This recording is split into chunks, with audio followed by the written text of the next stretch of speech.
Alright. Alright. Well, last we left off, you guys made your way out of the Feywild and began your journey south towards the former village of Wamford, the to-be-determined named Cantarnville, where much of the rubble and the flame that you had last seen had since been cleared, making way for new buildings, structures, settlement, people. You saw construction beginning on what you later found out to be a guild hall, which the Lord Alliance had paid for in your honor, hoping that you stay within the area and keep a watchful eye, given your deeds to the people here and the fact that you are known in this area and you have proven yourselves capable. As far as your Wizard's Tower, Kent, room has been cleared and reserved, however, construction is awaiting further investment. As far as declaring yourself or the lord of that particular area or renaming the city, that is up to be determined as of yet, and there is debate between the Lord's Alliance and a stubborn but remaining Wamford noble.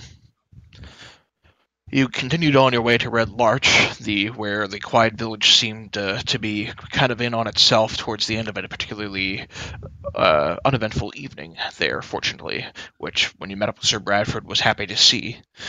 He shared with you that he had hoped and felt that there was finally a sense of peace and normalcy beginning to return to the area, and maybe he could get on with regular business. As he investing some extra time with you, you shared some stories, you drank. A mysterious figure caught your eye, Kent, and shared with you that your master, Obart, wished for you to meet him tonight, if at all possible, and warned you not to dally too long. You rebuffed him, and he went on his way, saying he was going to pack his things the next day and do what he can to leave town. While you were resting within the inn, you were awoken suddenly by the sound of screams outside. Grabbing your things and rushing outside, you've come to find that much of the village, or at least a certain significant part of the village, is actually on fire, but the fire is not a typical red-orange flame, but instead of a black, consuming flame, it gives off light, but the light feels wrong. You don't know how to explain it. The sky is overcast. There is no sense of sun, moon, stars, nothing. And in the midst of all of this, seem to be undead attacking Red Larch. You can see that fortunately there is a contingent of guards, knights, and even a few adventuring groups that are present that are doing what they can to fight off hordes of undead as they attempt to attack different villagers and buildings. It seems like there's not a specific goal in mind other than to simply destroy as much as they can and take whatever lives they can. Even in the corner, you can make out some of the villagers, as they're falling, are getting up and reanimating and going after their neighbors and friends and family. In fact, isn't out of the corner of your eye the orc who you saw, who you stole pickles from. You see him kind of wandering in a zombie-like fashion way down the street. But you make your way to the center of town where you find Sir Bradford with his shield covered in light, and there is a particularly nasty group of undead that you've never seen before that are making their way to him. And as he kind of looks around, readying his stance, he says, "Gods all holy above, as will there never be any end to this? Can I never get a sense of normalcy? Fine then. You want to play? Let's play!" And you rush up to meet him. As we begin the night, I'd like everyone to roll initiative. Wah, wah, wah, wah.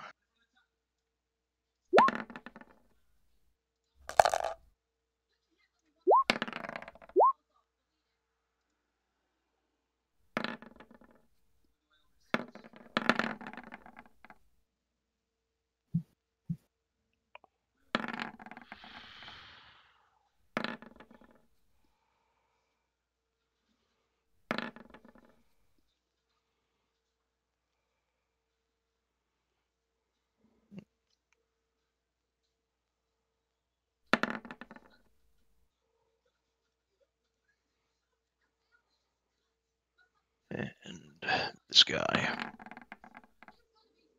Okay. We begin combat with Sir Bradford.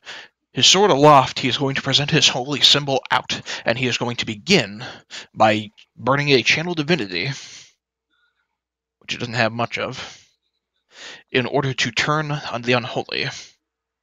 They all have to make charisma saves. Wisdom saves, excuse me. DC is 14.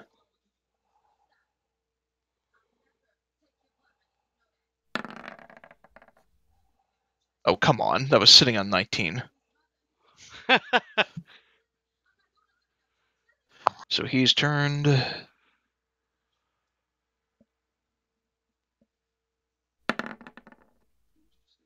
He is not.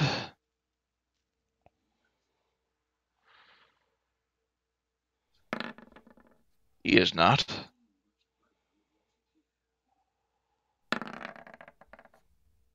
He is.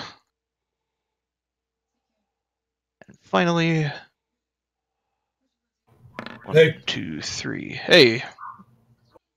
Those two in the back are turned. Did you just roll a 20 and it only ended up being a 6? I rolled a 20 and it wound up being a 18.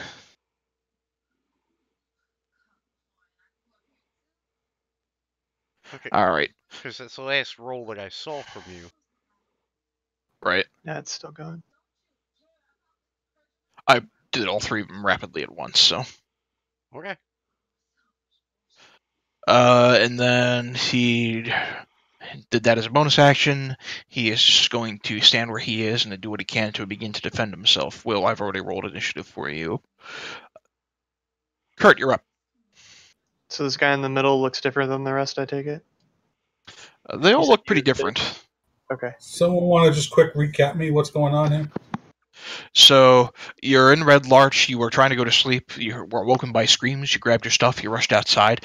The town's on fire, but the fire is not red or orange, but black. It gives off light, but it feels wrong somehow. You don't know how to explain it.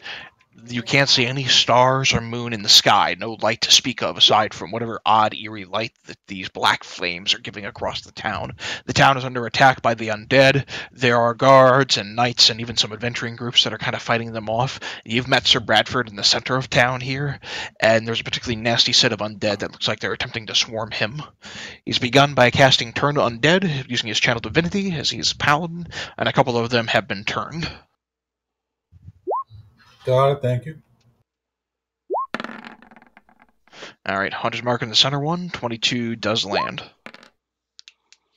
So that you need that 4 to that, so 7, it's 11 damage. Plus Hunter's Mark. Okay. You have to roll the d6 for the Hunter's Mark, don't you? I'm coming. It's getting there. The 4 damage is from my favorite enemy, not from Hunter's Mark. So Hunter's Mark did I 2. see. Okay. I didn't mean to roll the boch way.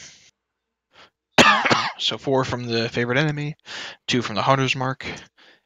Alright. Do any of you happen to have a passive perception above 20? Probably you. I think Pant does, I- doesn't he? I have 20 exactly. Okay.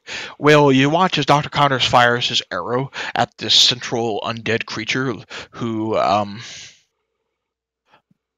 by the way, that particular one looks like he's got like black marks coming out of his eyes, almost as if he'd been crying. But as you fire the arrow into him, Pant, it looks to you from where you're standing like the arrow dissipates through a shadow. It clearly does some damage in the shadow and whatever shadowy effect dissipates, but it looks like it's not as strong as it could have otherwise been. I will shout to the group. The center one is protected somehow. A shadowy veil that defends it from its damage. All right, you shot your arrow. Anything else you're doing, Dr. Connors? Nope. All right. This fellow over here has been turned. And because of that, I'm just going to reread it. Turn the unholy 30 feet. Turn for 1 minute or until it takes damage. Spend his turn trying to move as far away from you as it can. It can't really move to his space. Dashes away. Alright, so he's just going to move.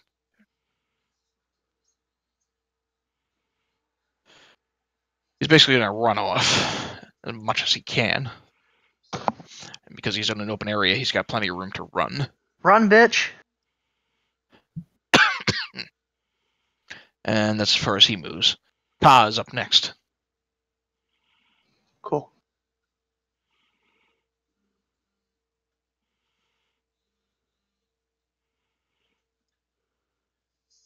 I'm going to do the marked one first and then the unmarked. It's supposed to be normal, sorry, 20. Okay. And a crit. Alrighty. So And that's for going the to be the marked, one. Go ahead. marked one was 11 plus 11, and the unmarked Alrighty. 16 plus whatever. Alright. So, Yeah, they're probably immune to poison, I understand. they're not immune to poison. In fact, he takes the full poison effect. That being Nice. said, you do notice, Will, that as Ka moves in for the bite, that although it looks like there's poison pumping through whatever makes up these creatures, that the damage of the bite itself has been deafened or dampened in some way. They all seem to be resistant to our attacks. Hit them with magic. I just hit it with Or my magic bow, Kurt says. and or it didn't do any- something or something sassy. Will, make another perception check.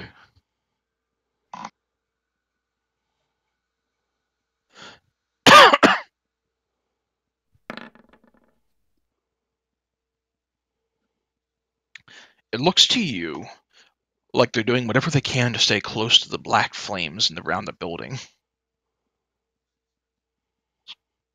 And they were everywhere. The fire And, appears to be feeding that defense. Bradford will cry out, "There's too much of it to put out! Damn!" Next up, the marked fellow is going to look over in Ka's direction. And I need Ka to make a wisdom saving throw at the start of the turn.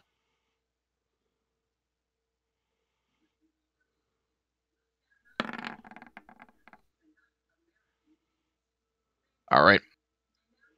Ka, he watches, he kind of reels his head. He begins his turn by taking, you were just one shy, 3d6 psychic.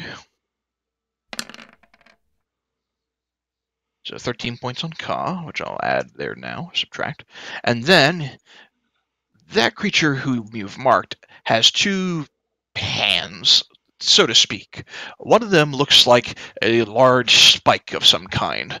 The other one looks like this long, almost stretched hand that ekes out into almost another spike. With that long, elongated hand, it's going to shoot it towards Ka like a harpoon. And it's considered a melee weapon attack, so he does not have to roll with disadvantage. Crit fail. Great game, Kelly. So he goes for Ka, and just sticks in the nearby dirt. No effect. And because he's not grappled, I can't do the other thing. Okay, that's all he can do. Kent, you're up at the start of the turn. Kelly, what Mhm. effect are what are these being affected by? These two? The turn undead. All right.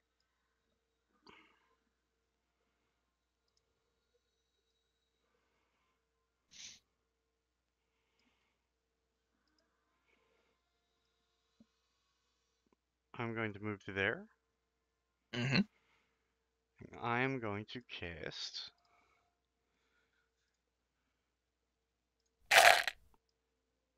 Sunbeam. Mm. Wait a minute.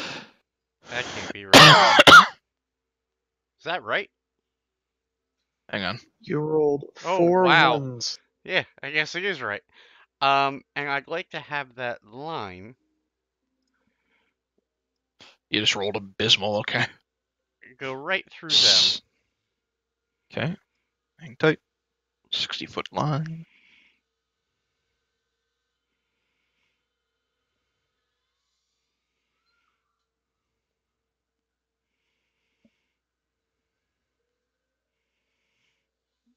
More straight through that way. Or from me, I was trying to get there. Yeah. Okay. Yeah. All right. And you're evocating around Ka. Yeah. I actually can, I guess. Alrighty. Okay, so those three will have to make con saves. with disadvantage. If they're undead, which I assume they are. Yes, they are.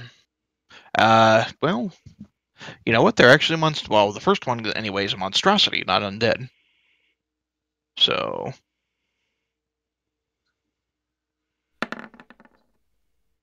he Not that fails it to save all matters. the same. The one in the center Wow. crits, so he's good. He is not undead either. He takes half damage. He's not undead either. Okay. And then the fella, in fact, they're all monstrosities. In the back fails. All right, so Radianton is blinded until your next turn. Half damage if it's on a save, and it is not blinded. 12, 13, 14. So the one in the middle only takes 7 points of damage. The ones on the outside take the full 14, and they're both blinded.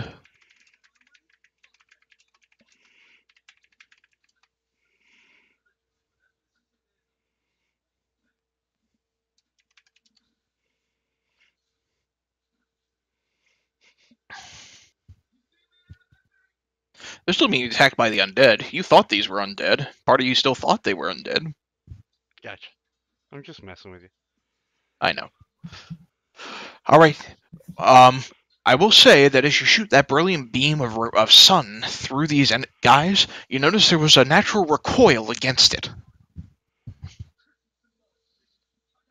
You could actually probably leave that up, I believe, because it's a concentrated spell. It let me just ask a question real fast, because I was reading this before I got on tonight. If I read that correctly, if I read the spell's description correctly, right? It's a minute of concentration, right? So it's more than a turn. Mhm. I can use the one spell and cast it again. It's concentration. It says you can create a new line of radiance as your action, and you turn until the spell ends. So that one ray goes out, and in the meantime, your hand's glowing. You can, as an action on your turn, so long as you're concentrating on a spell, just do it again, so long as you maintain concentration. Does that mean they have to roll damage again? And con saves? When Yes. you recast it, Yes. yeah. Yep. Also, the mode of brilliant radiance shines out of your hand for the duration until and it's 30 feet of light in any direction. Right. Yep, you're shining 30 feet of bright light, which these creatures are recoiling against. Okay. Okay, sun god over here. I'll have you know my name is Ra! So that line I'll just move it to the GM layer for now. But if you want to shoot that again, just say you want to shoot it again. Okay. Alrighty, Will, you're up. Okay, Will is going to begin playing his instrument and start playing staccato with one hand while putting his other hand on Tuck's shoulder, Mm-hmm. and saying, "Though your face looks like a bull weevil, I will protect you from all that is evil." I'm going to cast protection from evil and good on him using the Nice. instrument. Say, "Have at it, brother." And then I'm going to move. I want to move this way, and I want to. Is there any sense as to what's causing this black fire? Any source? Is there a creature out there that is casting black fire about, or generating it, or does it just seem to be spontaneously everywhere? Make a perception check.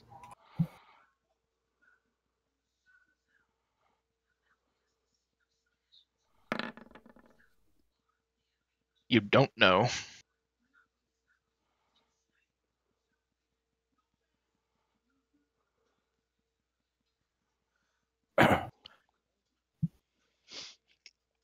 Okay. Anything else? No, I am done. Thank you. Okay. I got to get used to this push to talk. Thank you. Okay. Isn't. I'm gonna rush to this clown's side, and I'm gonna give him the stabs. All right. He is blinded, so your attack rolls have advantage. Ballin'. 21 hits. There's that damage. You There's get sneak attack. Mm-hmm. Alrighty. There's tender strike. That hits. And there's that. Alright. So 30. Alright. So this creature is recoiling, trying to cover its eyes. It's blinded by the radiant shut up by Kent's sunbeam. Coming up with both of your weapons, you move them into a crossing arc, and you just slice this creature's head off. You watch as it just collapses on the floor. It is no more. That's it. Alright. Tegan. Quick question. What is the true definition in D&D of rest? Ha. Rest? Yep, of rest. You're like a long or presumably- short rest. What actually classifies whether or not I'm in a resting state or not? If you're in combat, you're not resting.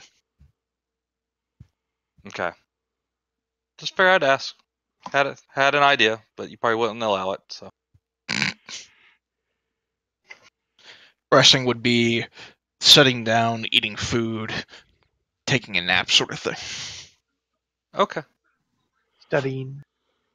Studying. Well, I'm not going to do this, but I wanted to show you what I was thinking about doing. I was going to cast that on top of the mobs.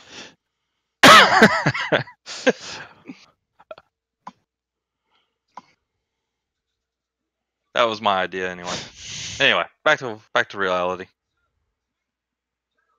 All right. Hey, wait a Targeting. minute. Is the quick question?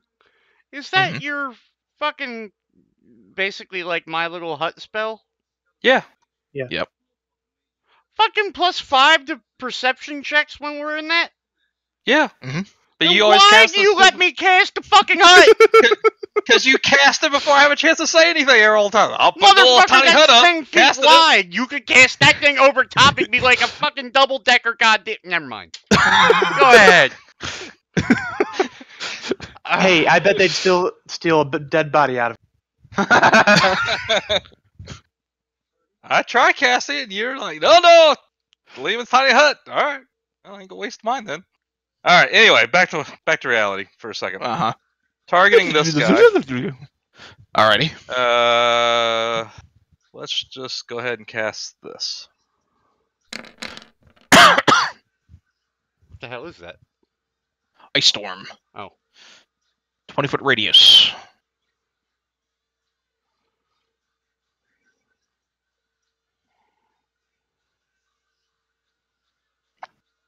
Kind of centered on top of. Yeah, I guess that'll work. It's going to hit Bradford, Isn't, and Ka. Well, I said centered on top of him, but if you would allow me, I'd like to at least move it down a little bit more. But since I Doesn't did really say center centered on on him, but yeah. it centers it back there. He's in it that way, but Well, I know I ain't gonna ju- protect Isn't or Cod. Those I knew I wasn't gonna be able to do much with. Okay. Well, I dragged it down enough to where it's going to freeze the water in the well in the center of town, but otherwise it'll hit the rest of them. But okay. Okay. Dex saves. Starting with the guy in the middle. Crit fail. That's like the third crit fail I've rolled tonight. Good God. The guy in the back, on the left there. Fail. And then the three subsequently. 2, 3. Whoops. What count? The third's 3. DC 17. Alright, one of them succeeds. Total is 20 pointed damage. Doesn't really matter. They don't have a whole lot of hit points. You actually watch as the ice kind of pelts in. They just pelt right through the toothy, gapped maws of the three creatures in the back, and they just kind of they shoot around for a little while, and then they just fall limp. They're gone.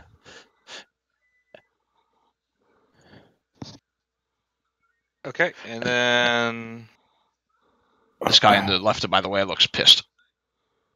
I'm gonna move like this way to kind of start chasing this dude. Okay. He's That's actually my running turn. off towards a couple of knights that look like they're fighting some basic zombies. Okay, Tuck, so you're there's actually more people there. All right.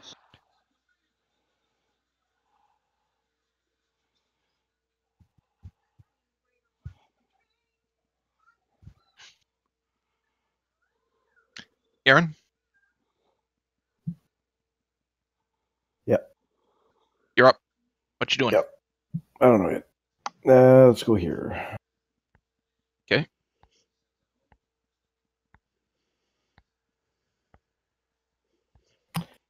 People seem to be leaving this guy alone. So we'll go hit him. All right. He is blinded, so your attacks have advantage. Great. There you go.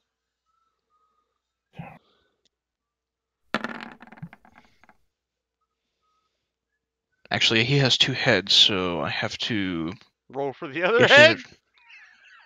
roll for the other head, yeah. So it's a con save, so let me just do that real quick.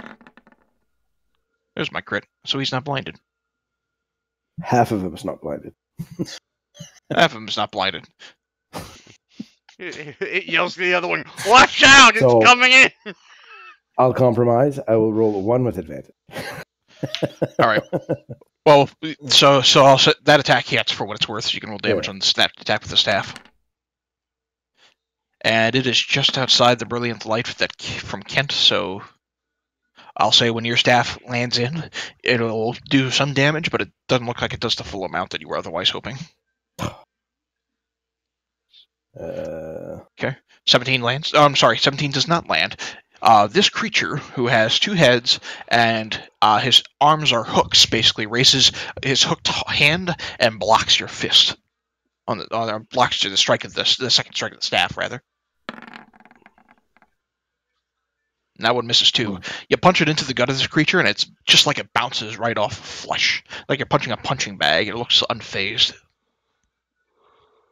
The head that's not blind looks back at you, and you hear.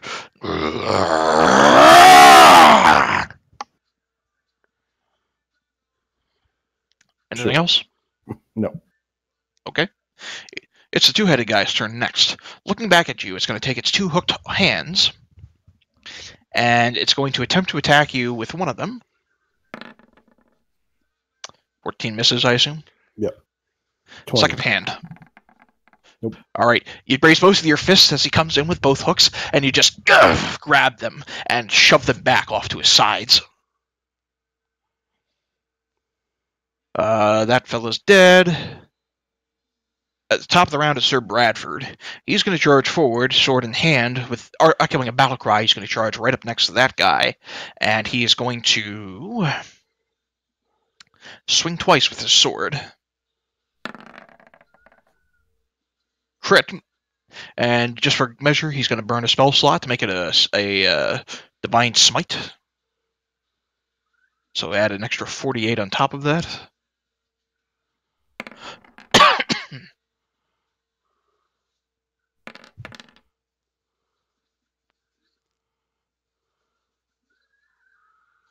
Just linking that for my benefit.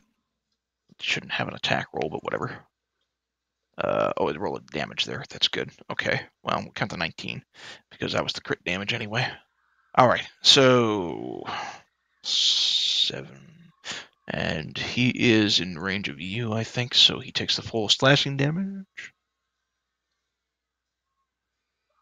And then the 19 of the radiant. All right, second swing.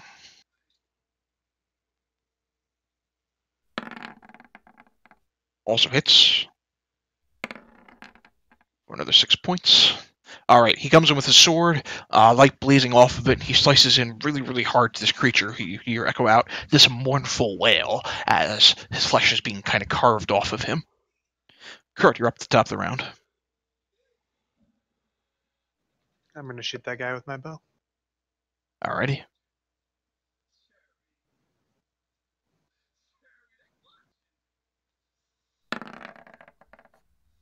Uh, 26. All right, 26 lands. 6, don't forget your hunter's mark. Alrighty. You watch as the arrow pierces through the jaw of this creature, and again echoes out this mournful. Is he still up then? I take. Looks like he's pretty badly hurt, but he is still up. 18. 18 lands. Alrighty.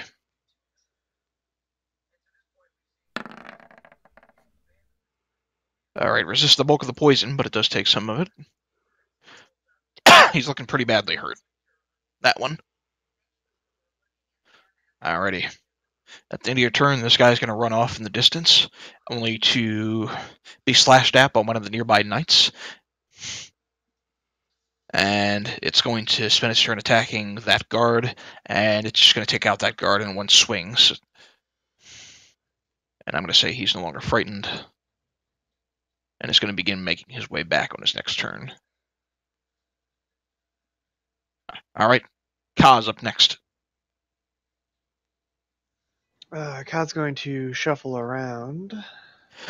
So he's here. And he can attack both of them. He'll attack the marked one. Alrighty. 13 does not land. Erases its meaty. Alrighty. Both of them just block. Come on, Ka, I expected more. Alright, that's it. Alright. The one next to Ka is actually going to swing around towards... let's see.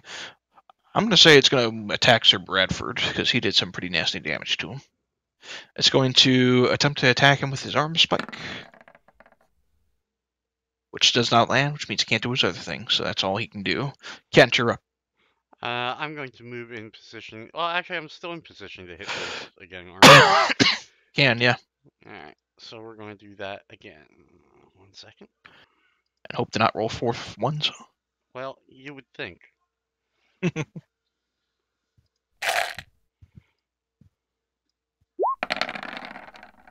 That's a little better. Alright. So, this guy in the middle is low enough, I'm not even going to bother with the save. Your right brilliant radiant energy just kind of engulfs him. As for the guy out in the distance there, he does not save, so... Oh, he has advantage on the save, though. Sorry. Who does? The fellow with 2 heads. Oh. And rolls the same die twice. Alright, this time. Completely blinded.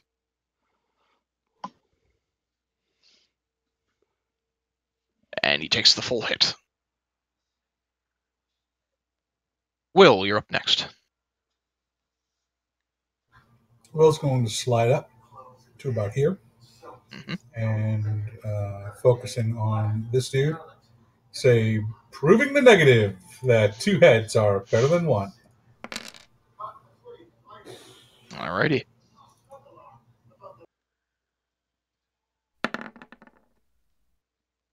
Barely misses the save. Alright, you hear this angry echo from it as it's kind of trying to shift around with its hooked hands, just kind of flailing wildly. Tuck, you're dodging it as best as you can. Isn't, you're up. So I'm gonna run over to this spot, and I'm gonna give him the stabs as well. Alright. Yeah, crit. Alrighty. 320. Alrighty. You swing in. Oh, hey! 2 crits. Fuck this guy.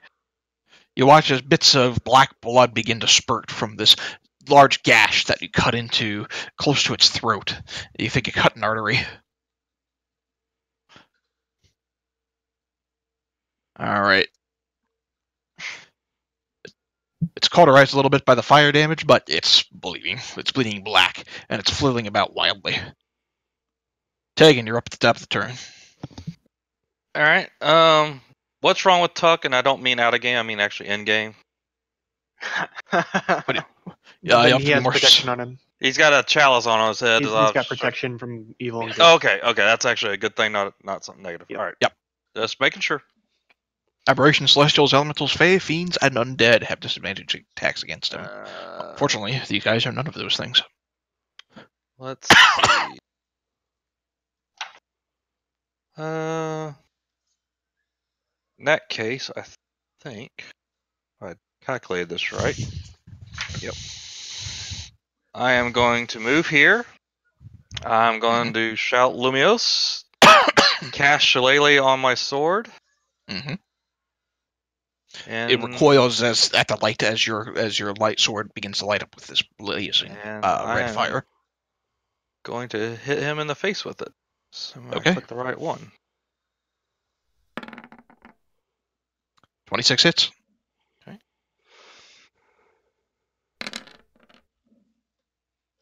Alrighty.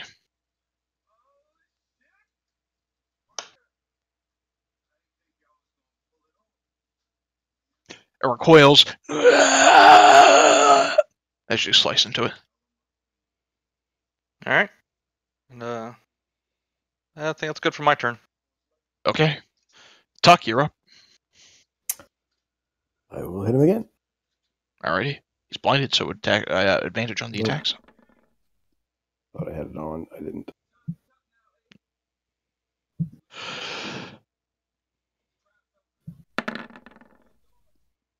Alright. The first attack will hit.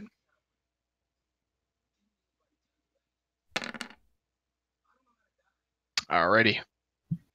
You get him hard into the black blooded area where he was struck earlier. 21. Yeah, that was your first strike. Second strike hits. It's flailing wildly. Alright. Bam bam.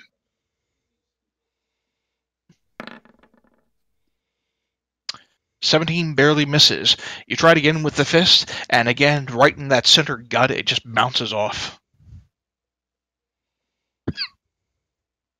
Okay. Anything else? He's blinded, He's blinded. so I can move away.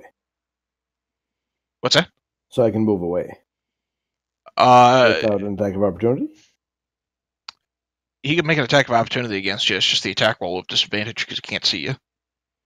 He can hear you. I'll stay there then. Okay. Well, in that case, he's just going to flail about wildly in your direction after you hit him twice. Sure. First miss, and a miss. Not particularly useful. Alright.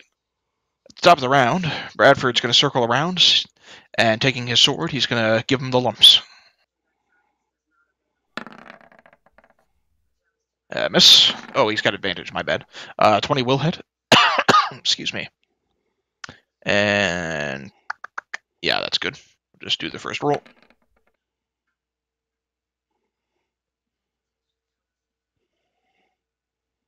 And the second attack. Also hit. For a few more points of damage. And that's going to be his turn. Kurt, you're up. Kurt's gonna switch his hunter's mark onto that guy, which I'll link Mm-hmm. so that you know, and then I'll attack him with my. Thank you. Alright, your attack has advantage because he's blinded. Whoops, let me roll it again then. I will say the 23 does hit. As Yeah, the but 28. the 28's much better, right? Alright. The arrow sinks into his side. Alrighty. And then Ka's gonna attack him if he's still alive. Yep. He's actually pretty hardy. He looks like he's got a little bit more adrenaline or toughness or something as compared to the other undead you just took, or monstrosities, whatever they were that you just took out. Alright, he does save against the poison. Alright. He's flying about wildly. On the guy over there on the far left is going to slice in twice against Tegan. First with its claws and then with its bite. And the claws do connect. You take 19 points of slashing damage and you are grappled.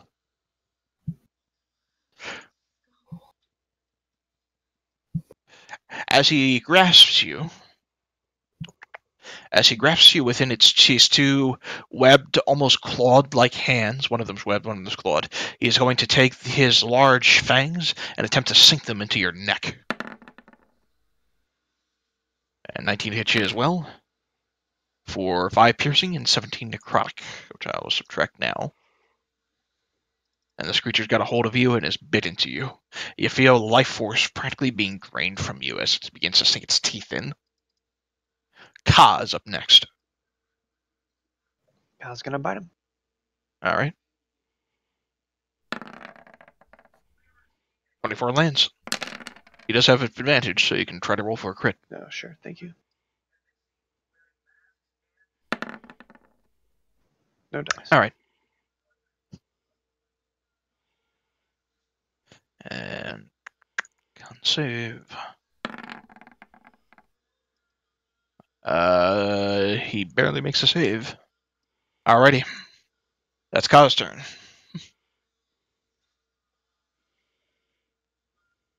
Kent, you're up. Well, seeing as I actually can't get in range to help Tegan just yet,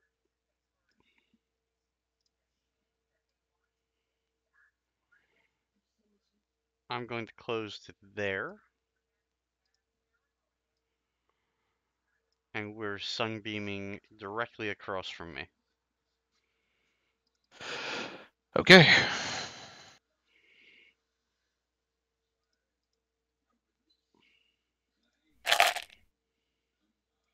Alright, it's not gonna get to the other guy. That's what I was curious about. No, it's not. I can't get in range. I would be 5 feet from actually hitting the other guy. I was trying to get there, but Okay. I was measuring. He is not blinded as of the start of your next turn, so he'll have to make the save. He'll make you with advantage because he's got 2 heads. Alright, he makes it this time, so he's not blinded.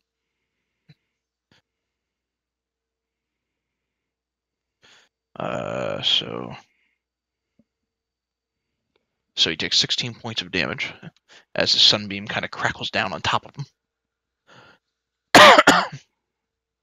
And is that your turn? Yeah. Alright. Will, you're up next. Will's going to pivot, and seeing Tegan in trouble, he's going to go "Mwah," at the one that's holding him, trying to get him to let go and run away. Yep. That's only a 7. Alright. The whispers seem to affect this creature, who kind of grasps its head in pain, immediately dropping Tegan, and it's going to begin to run away. Tegan, you can make an attack of opportunity if you wish.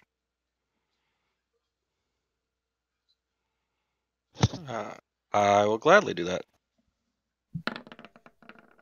Alright, that lands.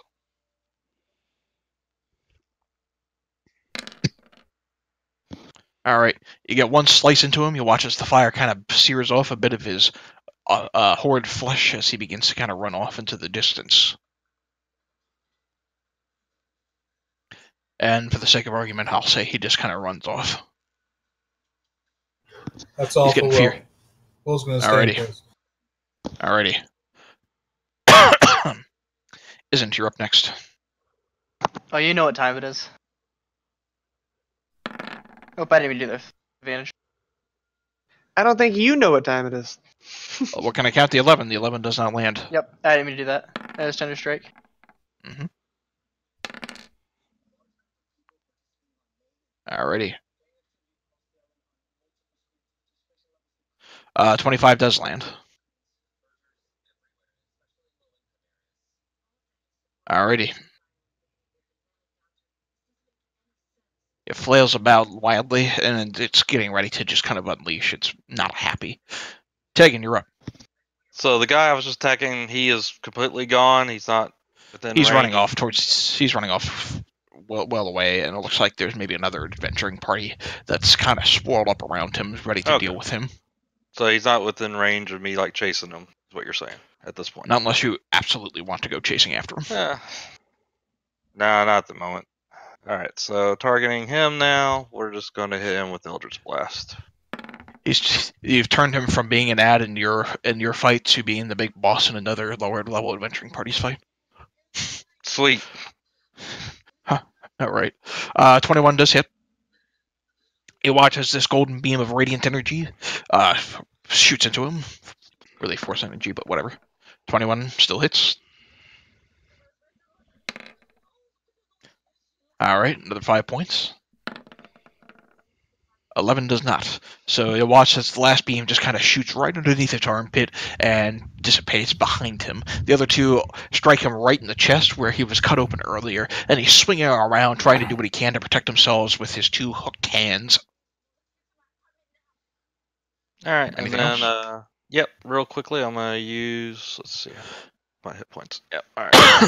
I'm gonna use my Fey energy on myself. 3, 6.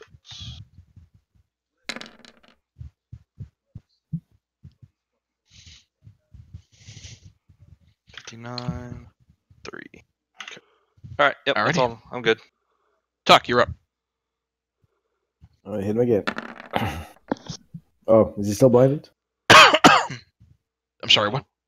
No, he's not blinded anymore. No. He's not blinded. We're going to count to 12 as your first strike, which misses. Sure. He blocks it with his hand.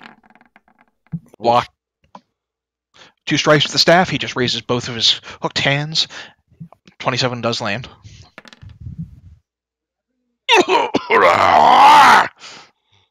That one hits. Stunning strike. Con save. All right.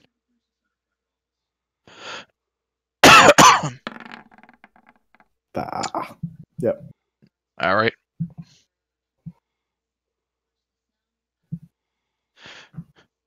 This creature, at the start of its turn, has had quite enough of the sunbeams and is actually, against my better judgment, I'm going to move him out of the way, going to shift around over here, which means isn't Tuck and Sir Bradford can make attacks of opportunity against him. Sir Bradford lands. Isn't lands. I don't know if sneak attack applies to us or not. Link the ability for sneak attack. I think it's once per turn, not once per round. If But that's the case, I didn't get to use it yet. once per turn, it's his turn, you can use it. Sweet.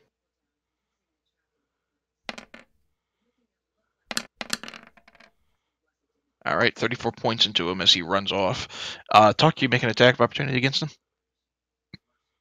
Yeah. Nope. All right, it's not Tuck's night. He's swinging in hard. He tries to get in a swing with the staff as this creature shifts over. Looking over at you, Kent, it's going to take its 2 hooked hands and attempt to claw into you. Yeah. Yeah. First attack. Yeah. 15 points of damage. And because he got damaged last turn, you're going to be subjected to its rising anger, which means you take an additional 3d12 psychic for a total of 37 points of damage.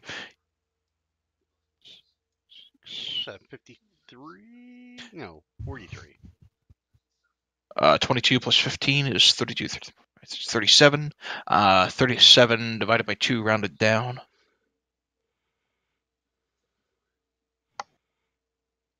Uh, 18. I need to make a DC con save of 18 to see if you maintain concentration on the sunbeam. I'm just going to drop the sunbeam. Okay. The light fades, and then it's going to swing into you with its second hand. This is 37 plus 15. For another 15. You're taking a total of 52 points of damage as its 2 hooked hands sink into your flesh. 52, 80.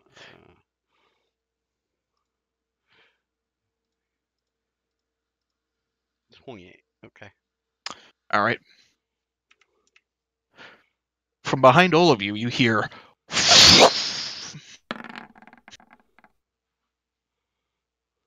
as a red bolt of fire impacts into this creature.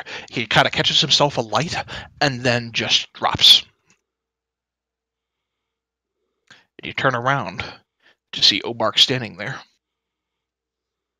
You're out of combat for this moment. I move my hunter's mark to Obark. Okay. Does he seem to be the source of the black flame? Not that you can tell. As he takes him down and you turn around to look at him, he says, "I did warn you. Well, I certainly tried to." Zaxus has sent his minions to attack the city, and the worst is yet to come. We need to retreat now. And where did you? And where in mind? Hold there. And where did you have in mind? An entrance into the Shadowfell opened by the 4 weapons that you have collected in the Temple of Elemental Evil.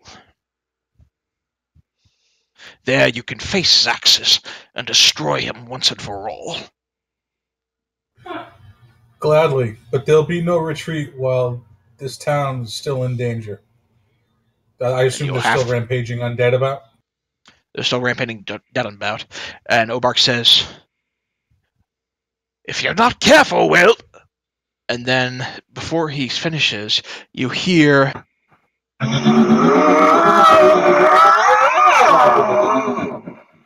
Oh shit, Akira just showed up.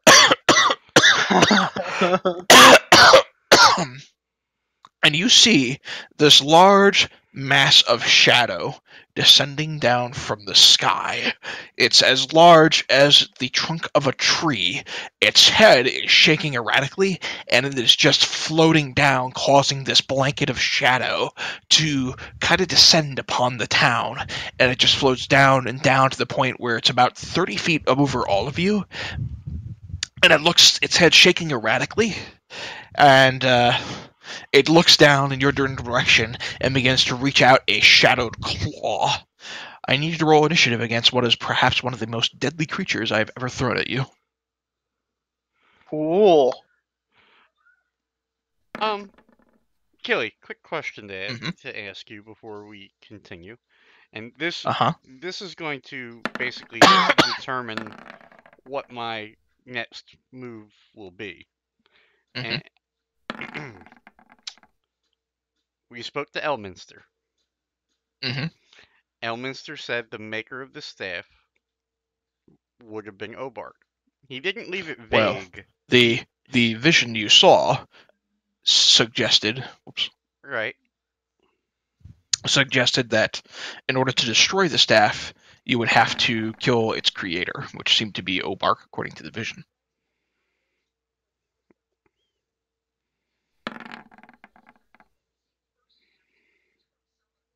How likely do I think that is the case, or does my character think that is the case? That he was the creator of said staff? Based on the information you were given, that's up to you. Okay. Hold on.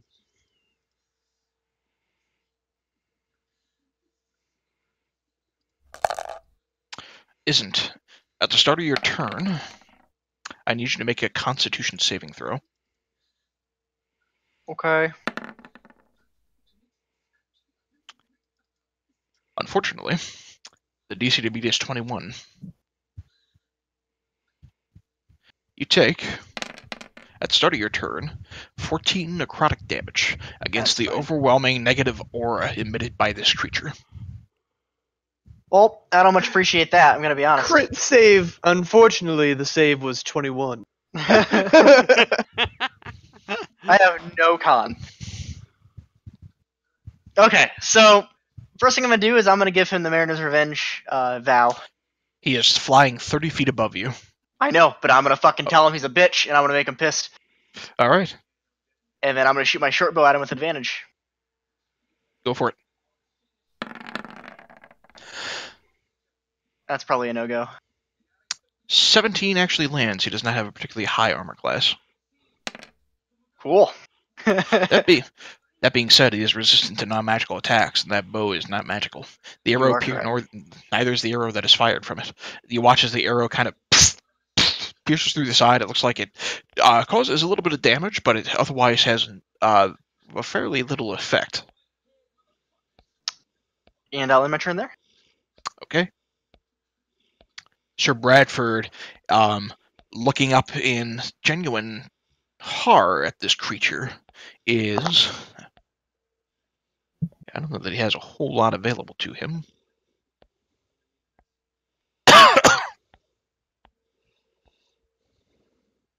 seeing that it hit you, I think he's gonna He's going to use a bonus action to cast Sanctuary on top of you.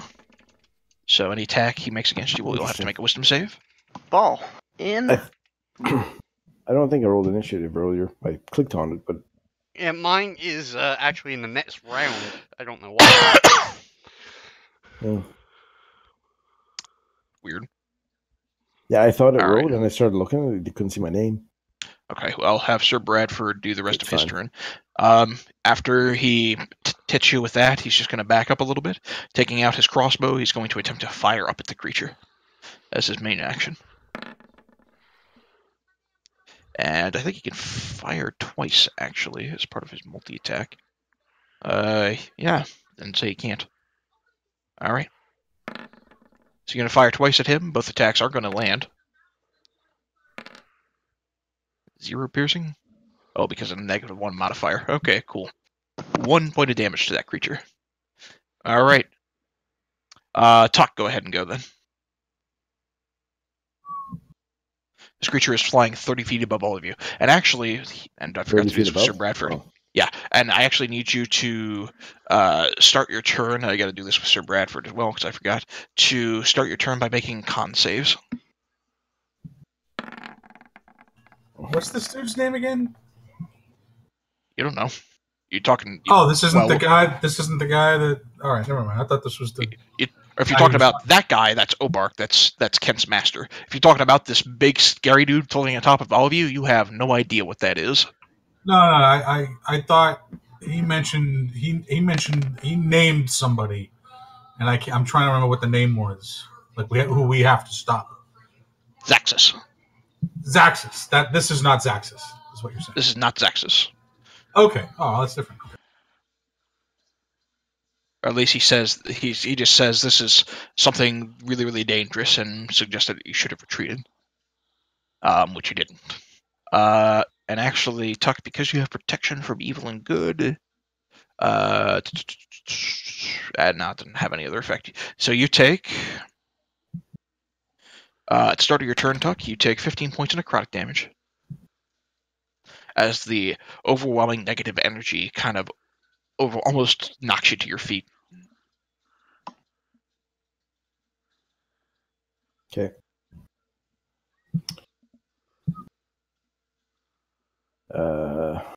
30 yards, you said. 30 yards. Okay. Can't hit him.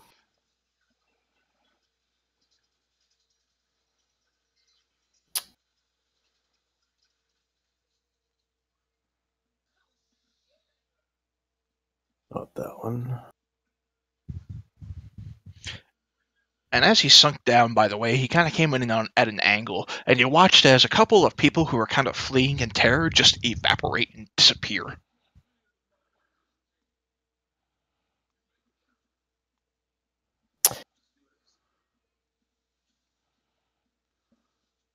I'm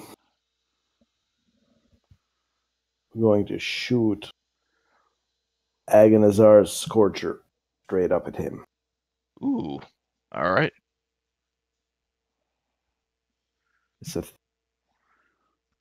30 foot. 30 feet. Range. So I should be able 30-foot range, 5 feet wide. Yeah. Each creature in the line makes a dex save.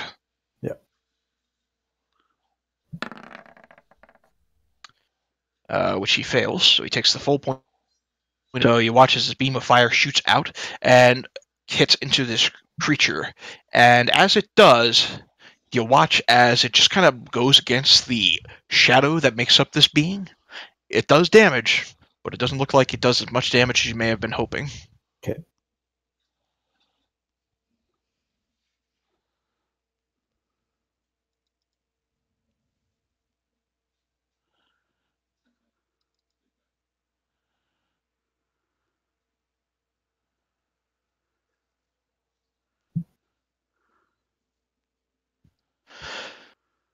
Actually, why does he have the purple marker on him? Now that I think about it. I don't know yet. Oh, that's the vow. I don't know yet. let's change it to that. That's the vow of enmity. Okay.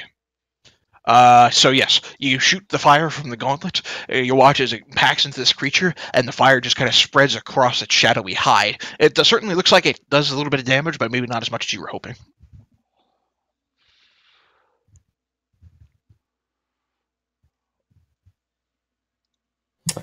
Okay. There's nothing around us, like rock outcropping that's a little higher than usual. Anything at all? No. The well behind you. My shoulder. Too far. Maybe that. Next time. I am going to prepare to climb up on Isn't shoulders and jump next time. Okay. That'll have to be your prepared action. You burned it using Agonize or Scorcher, so that's something else to do on your next turn. Dig. Okay. All right, Tegan, you're up. You're far enough away that you don't have to make a save. All right. 1 second. I'm just checking my distances one more time. Okay. I am going to move to here. Mm-hmm. And I am going to cast this.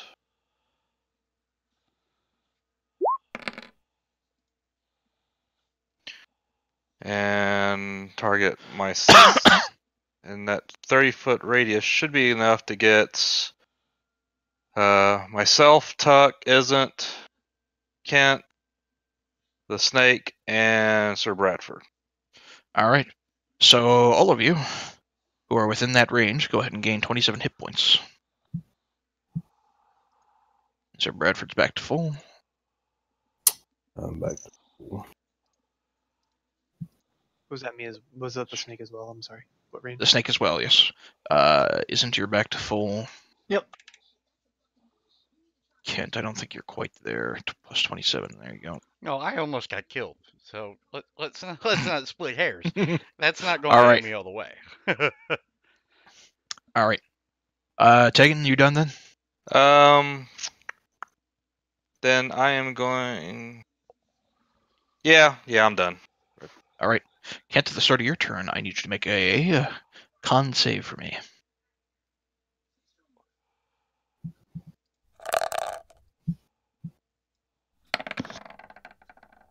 You just make it. You feel this overwhelming negative presence begin to kind of overwhelm you, and you do what you can to just shake it off. Okay.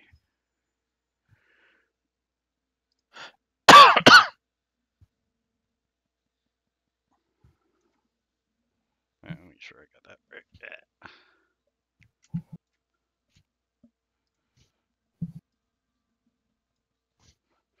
I'm going to move there and cast Greater Invisibility on myself. You fade from view.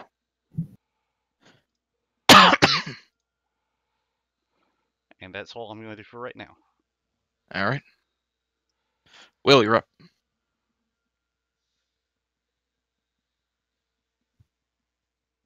Can I get you to get rid of that line? Oh, yeah. Hold on. Oh, shit. I forget how I get rid of that line. Right. Oh, there it goes. Right click. Okay. Will, you actually don't need to make a con save. You're just far enough away, given his height up in the air, so. Oh, sweet. Okay. In that case, I draw my rapier, playing Devil Went Down to Georgia. And I say, yeah, we don't need you here. Bye-bye. And I'm going to cast. I knew that was coming. All right. Charisma save. It has... At disadvantage. At disadvantage. You watch...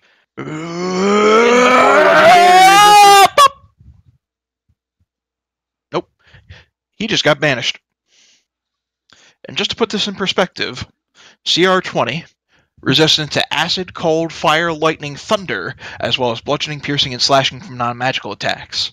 Has an attack range of 15 feet, including one that can attack anybody within 300 feet of it, making a DC 21 Wisdom save or 40-12 necrotic and frightened and paralyzed until his next turn. And if a creature gets reduced to 0 hit points while they're by any damage that he does, they instantaneously die. That's the creature you fought against. Nope, banishment. Snap the finger, he's gone.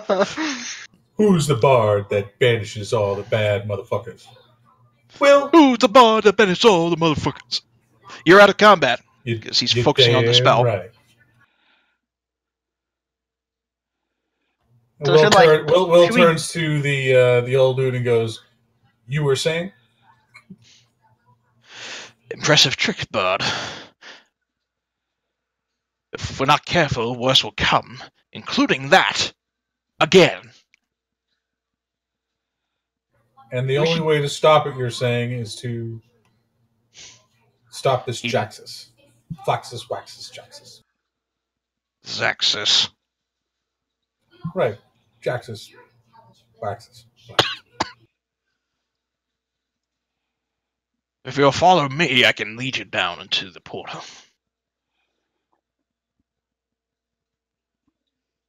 I'm going to defer to my mage. Who is currently invisible. What should we do?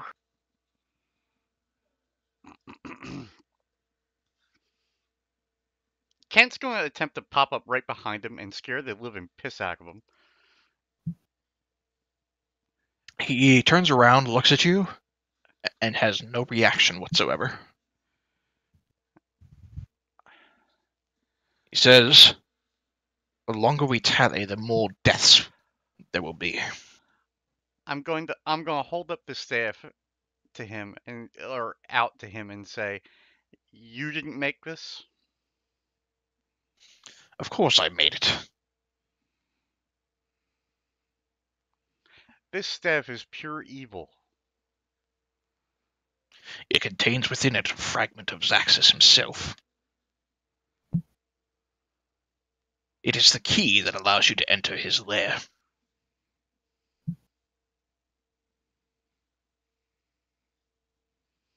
Fueled by the power of elemental evil, serving as the conduit for which the power is channeled, that staff, plus the power of souls you've harnessed through it, will act as a means of opening the way.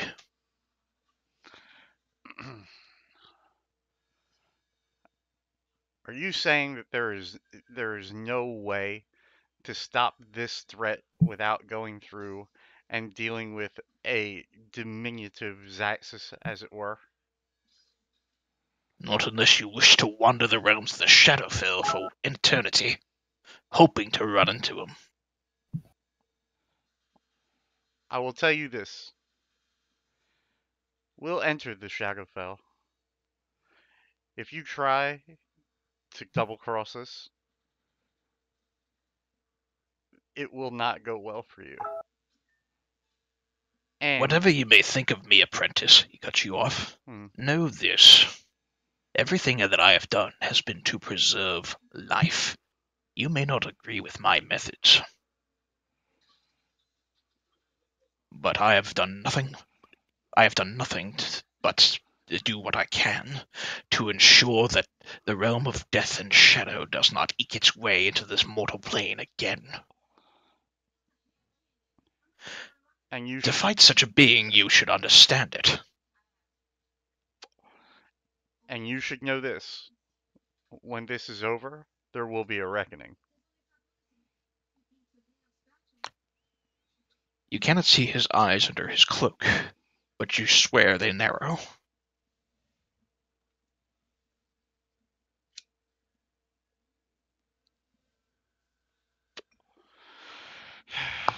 Gentlemen, I don't trust him. But it doesn't seem like we're going to be able to stop this from where we're at here. Sir Bradford will say, I must do what I can to rally the remaining defenders and push what's left of them back. I'll do what I can to join you shortly thereafter. Show us the way.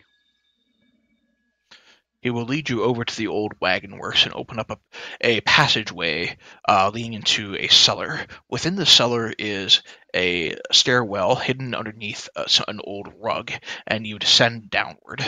And I gotta move the players. Hang on. And forgive me, I'm gonna have to skip you through a couple of maps here because it doesn't drag naturally on its own. Hey, I remember that map. Somebody looked over and almost fell in a pit. Well, surely an archer such as me with my skill could shoot down into that hole. Ah, I'm dead.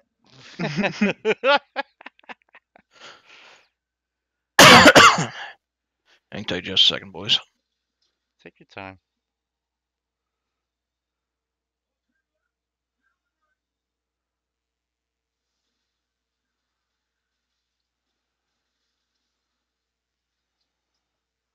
Come on.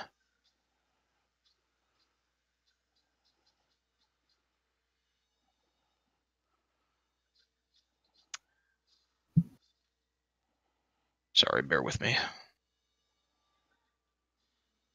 have to reload because it's not doing this correctly.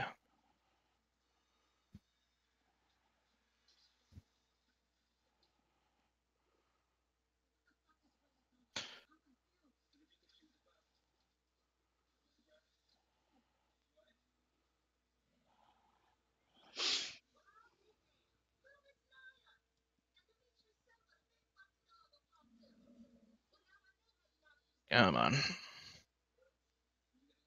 Alright.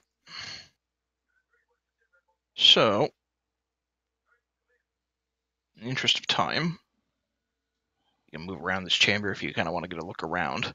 But he leads you down eventually into this room, and specifically in front of an old stone slab that kind of sits between these two mummified bodies that are just kind of sitting off to the sides. In front of this stone slab, there is a couple of holes. There's one small, smooth hole in the center, and surrounding it is what looks to be slots for the 4 weapons of elemental evil.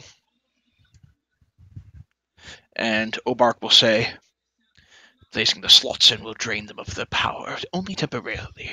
I'm afraid as you enter into the Shadowfell, you cannot take those weapons with you.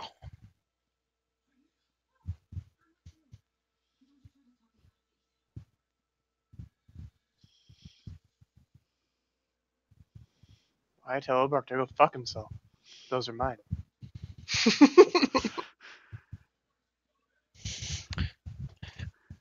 Then you can explain to those who you have slain why it is that the worst of it has yet to come. Hey, what's this guy over here that I can't ping for some reason? Those are flesh golems, which they're just kind of standing watch over this chamber. What if I just put them in the bag so that like I don't have them on me? Can we go? He says they have to be placed in the slots, and he gestures to the stone slab. So there's slots for each of the 4 weapons. Yeah, guys, Yes. I don't know if I'm feeling this. But I like my dagger. Well, let's be fair. You're just borrowing it from me. So That's not true at all. I'll kill a I'm bitch. the only one. The weapons will be restored to you once you leave. I've heard promises before.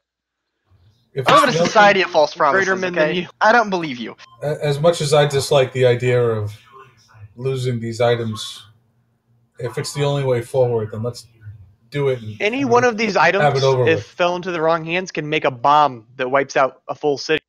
I'm just It's also saying, true. maybe we don't just leave them out unguarded. They're not unguarded. I must stay behind to maintain concentration on the spell in order to ensure that you can safely return, as well as to ensure that I can come in and aid you in the final battle, Well, as then well as to send allies in to aid you in the final battle. 15 minutes ago, I was making plans to kill you, bro. I don't trust you. do you have anything that can replace the stagger for me while I'm in there, then? He gestures to one of the nearby guards who holds up an adamantium dagger. I already got one of those. Something more magical and a little more stabby. I'm afraid magical weapons are not so easy to come by.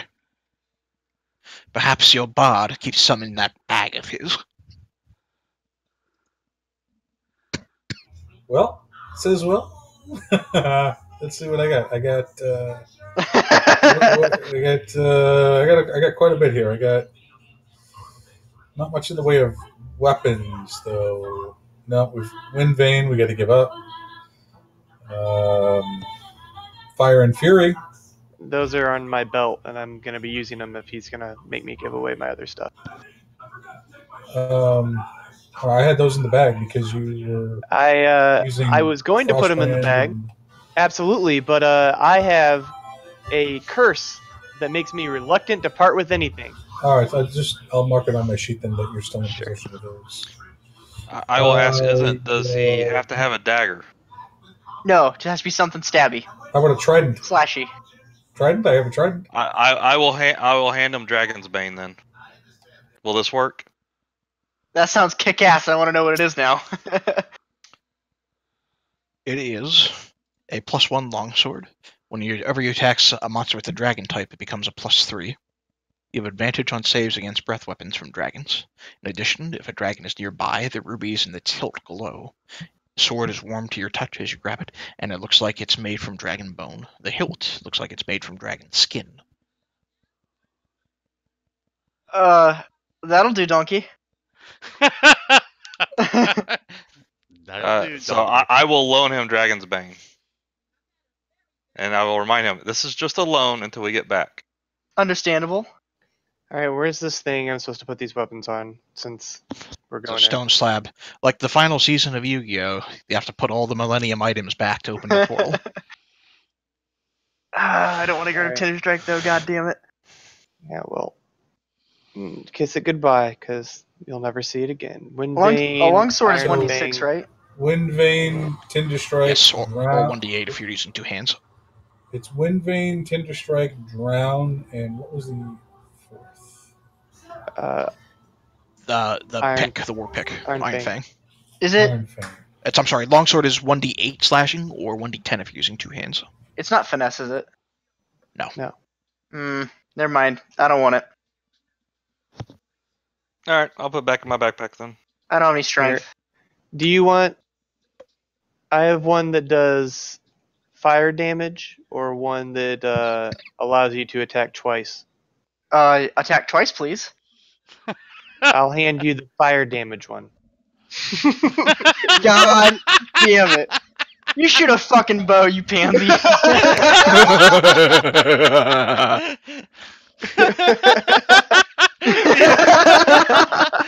the attack twice one, please.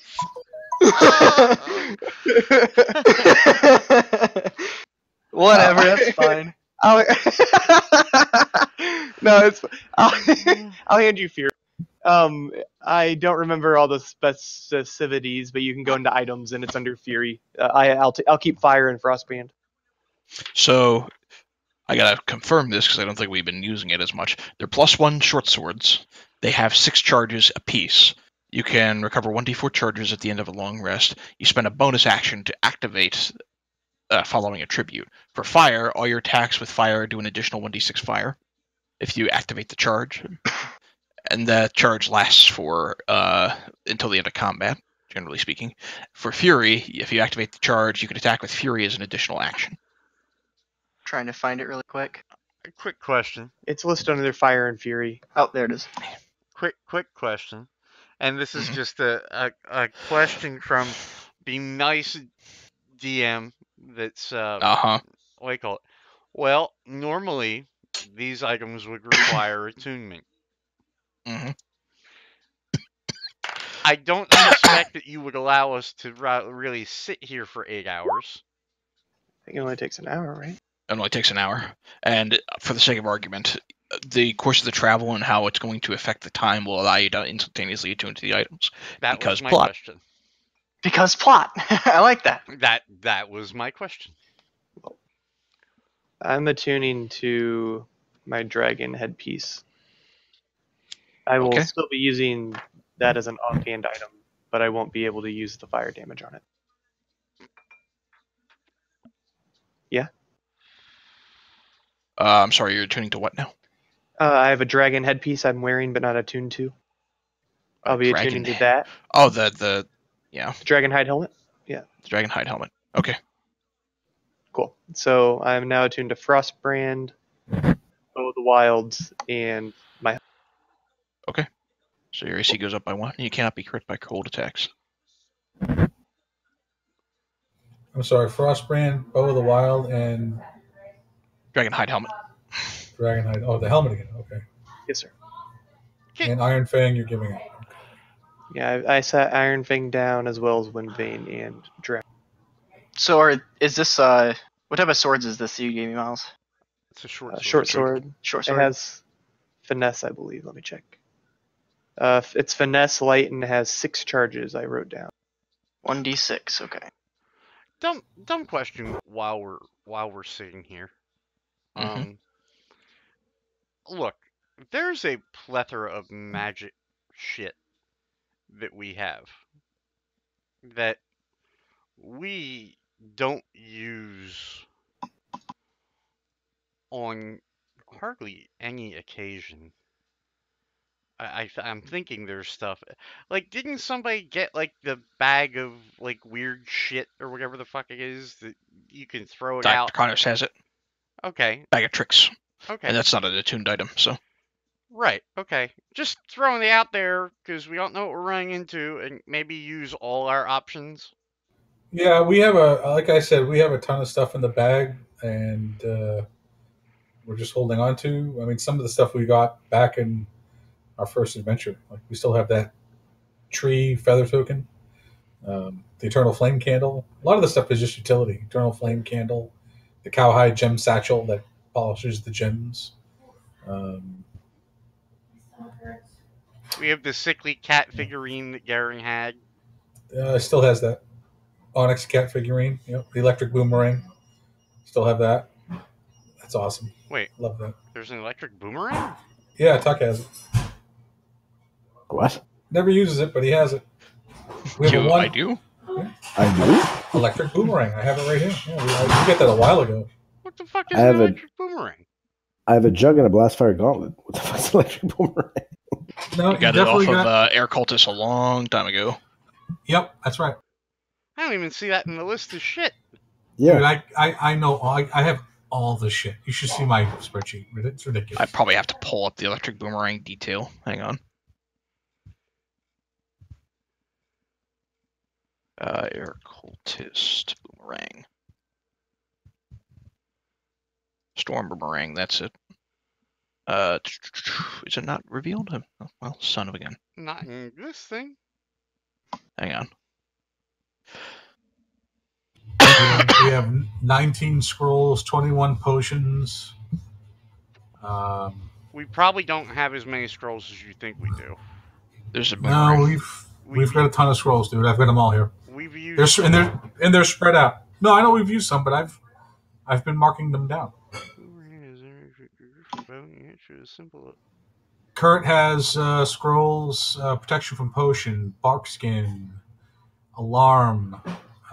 Kent, scrolls web, spider climb, disguise self, enlarge reduce, shield, flame What? arrows, immolation. Will holds scroll of command, cure wounds, earthbind, max means earthen grasp, transmute rock, dust devil, erupting earth. Enlarge reduce is gone, by the way.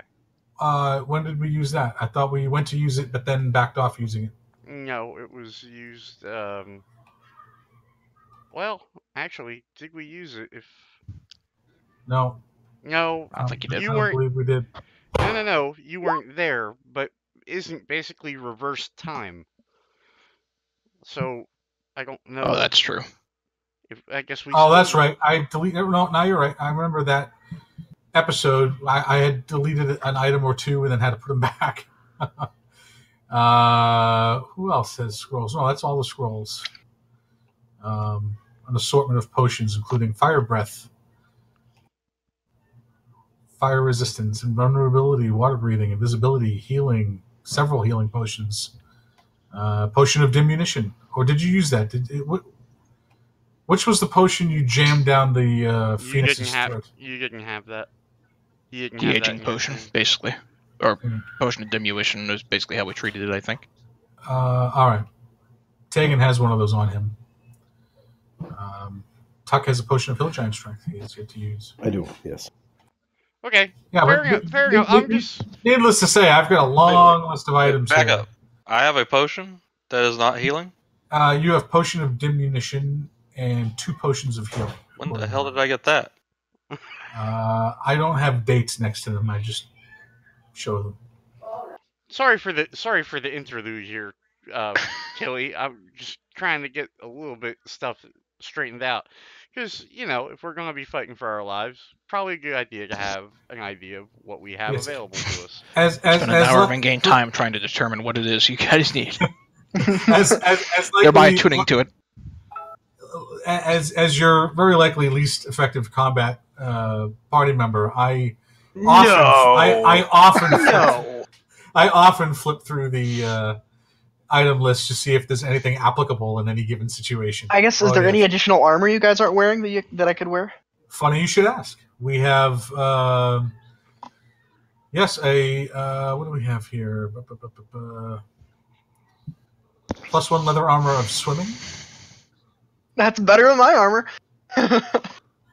Actually, that's the only armor we have at the moment, is the +1 leather armor of swimming. We have armor that's being worn by individual party members. So, what do you have listed as the attunement for Tegan?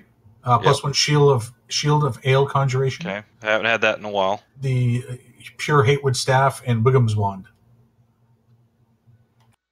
Okay, so then So you're not using the shield? I hadn't had the shield in a long time.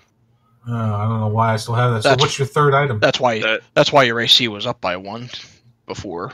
That's why it was off. That does explain that. Yep.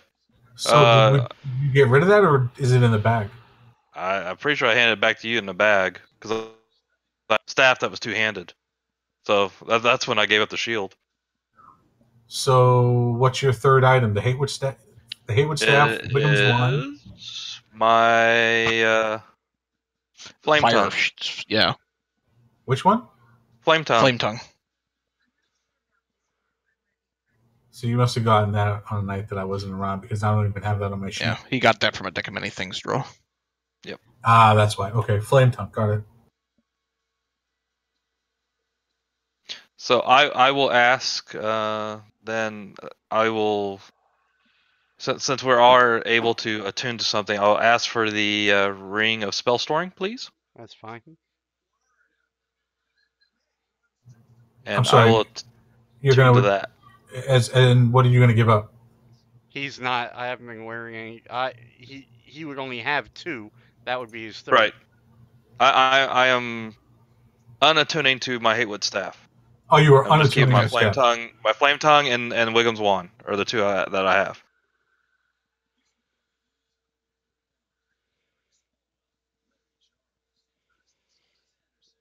Do you want the staff in the bag, or are you gonna hold on to it? I'll hold on to it. It's pretty light, so it's not unnecessarily encumbered in any way. I feel naked. No, I just feel like I feel like I really need to kind of go through this and make sure that my records are right. All right, so if you're taking the ring of spell storing, then Kent, what are you attuned to? The blackish staff, the wand of wonder, and what else? That's it.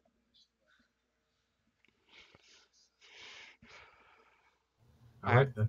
There's nothing else I can use, so I'll gladly give him the ring. All right. All right, we're good. So we're Sorry basically for all the outfitted diversion. and all that. Okay. Everybody's got a weapon. I think we're good. Okay. All right. Obark says, "Are you all ready?" I guess as ready Yes. as we're going to be. Do you hand over the 4 weapons, And I'll Yeah, I toss some already said- Tender Strike. Dr. Connors? Yeah, I already set him down. Okay. He will place them in the slots, and I'll he will place just... my weapons in the slots. He doesn't get to touch them. Fine. Once they are placed, Obark will gesture towards you, Kent, and will say, "Place the bottom of your staff within the hole and turn it right." All right. That's what she said. You do so and turn it. He will begin to utter some arcane words that sound like a mixture of an ancient form of undercommon isn't. And as he does, the stone slab will begin to shift, and you see a stone staircase descend down into darkness. Orbark will have his hands open. He says, "I will maintain concentration on the spell to maintain the opening. Descend down to the stairs. That is your portal to the Shadowfell and to his lair." Fuck it. Start walking. Isen walks forward. Yeah, I'm gonna go with him. Let's go, Snack. Neck. Snickers. I'll follow. Okay. So, Darkness is my gonna- friend. Fine. Hello, darkness, my old friend. I've come to talk to you again.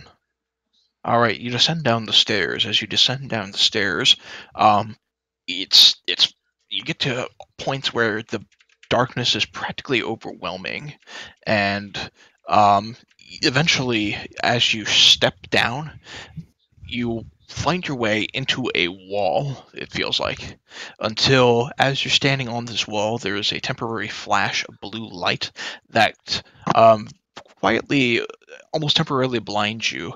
And as you kind of look up, you begin to get a better sense of the surroundings in which you are in.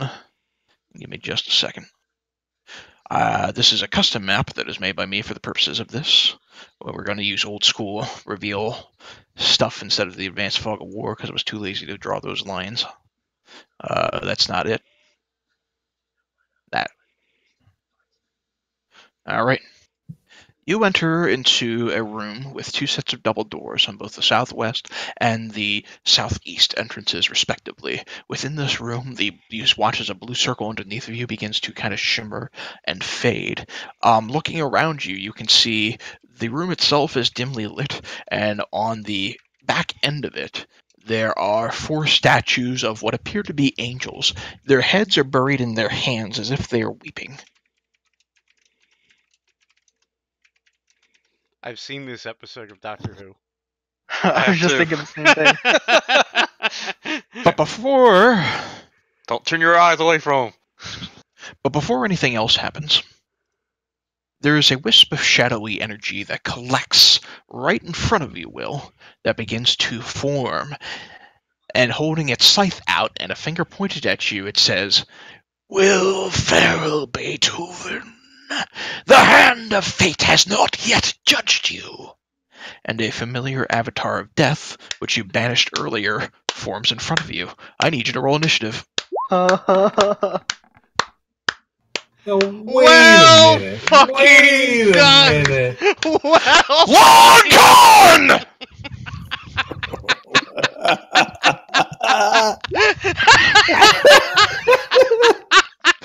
oh shit! Well, that was nice knowing you. Wait a minute. This And we is still can't see this guy, from the right? deck? You we can see him. can't. We can. Oh, we This is can the see him. avatar you summoned from the deck and banished. You banished its home to its home plane. You're now in its home plane.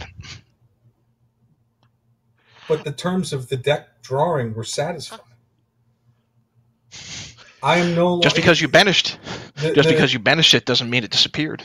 It's true. No, but I defeated it. No, you No, you didn't. It's didn't. not dead.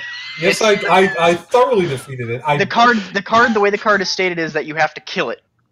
That's considered Yeah. defeating it. You either have to slay it, or it slays you.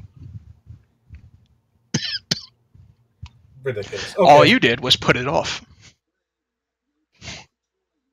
Very well. Okay, so not everybody has to roll initiative, but I will say, Dr. Connors and Kaw, if you want, you can, since you rolled initiative, if you want to do something, you can do something. Oh. Does he have to defeat it by himself? Yeah. What? You're What allowed card to did he attack it. draw? The skull, I think. I thought you had You- to kill it by yourself. You can attack it if you want. This is why I haven't drawn since.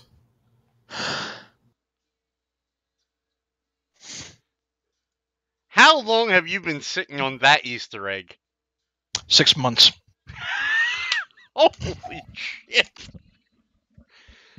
And I thought the fucking Cyric fucking challenge to Miles's brain was gonna be fucking bad. Jesus Christ! Miles, are you and your snake doing anything? Oh no, I'm good. Okay. I thought we were all in combat. I'm sorry. I mean, you're allowed to attack it if you want. Yeah, I'm not going to. Stop. Shut up. Will, you're up You on the can lean initiative over board. the hole. It's not nice. Can I banish myself? Are you going to? I'm asking. Like is spell. it possible? Is it? That's Link clever. the spell. My theory falls apart. He's going to be out for the rest of this adventure. You attempt to send one creature you can see within range to another plane of existence. Charisma save or be banished. If target is native plane of existence, you banish the target to our epistemic plane. Target remains there until the spell ends, at which point the target reappears in the space left or in the nearest unoccupied space. If you want to banish yourself, you can, but you're going to be gone from your party for the remainder of this. Ugh. All right. Gotta kill it. Huh? Okay. Let's start with quickly start playing a jig on my instrument, and I'll cast that on it. Okay. He cannot be charmed, so he's immune. Wonderful. That's your action. Wonderful. Hold on. I know. Hold on.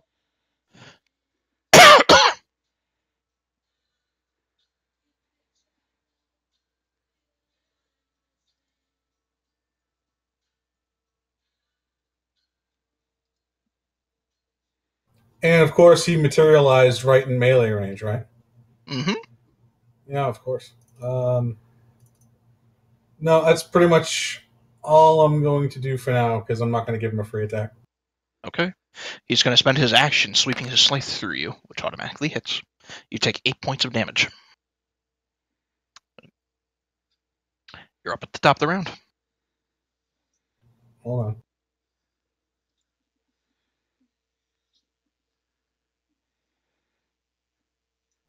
Okay. Let's try.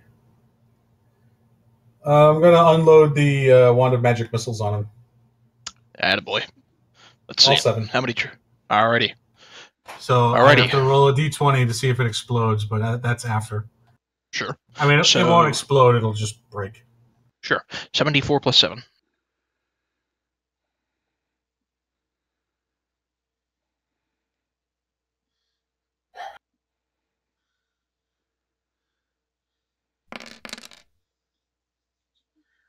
All right. You watch as the force energy hits hard into this creature, but it's still standing strong. It's ready to take you out. Go ahead and roll that d20.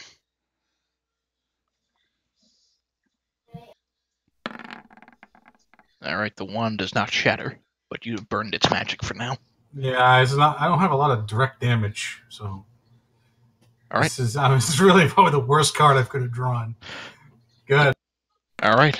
He swings into you for another 8 points of damage. You're up.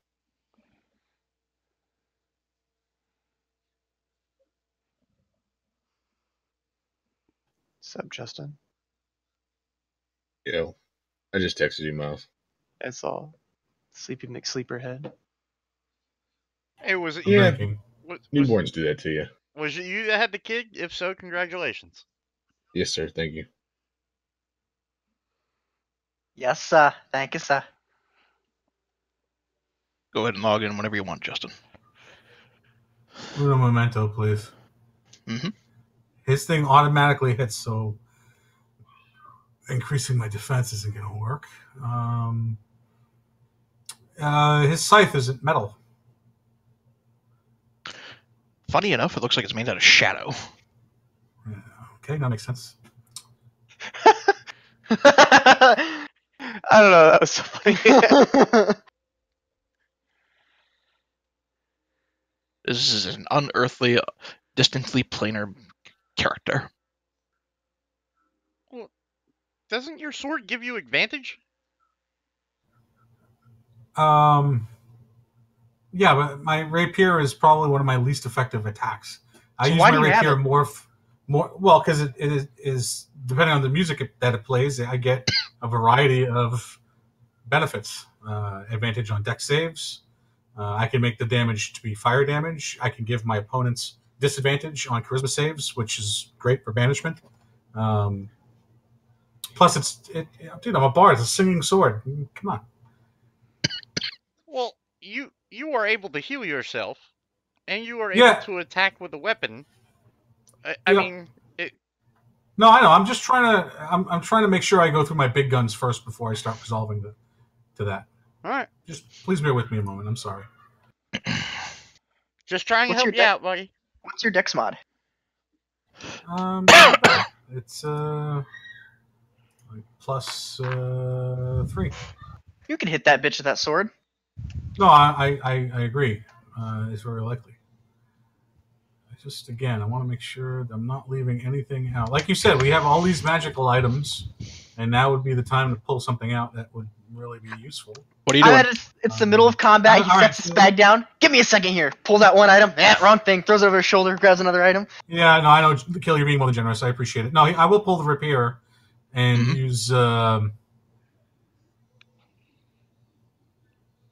Yeah, let's use Danger Zone for now, just to give myself advantage on melee attacks. But I'm going to hit it with a Ray of Frost. See how that does. Okay. It's going to be a ranged attack against a melee creature, so the attack is disadvantage.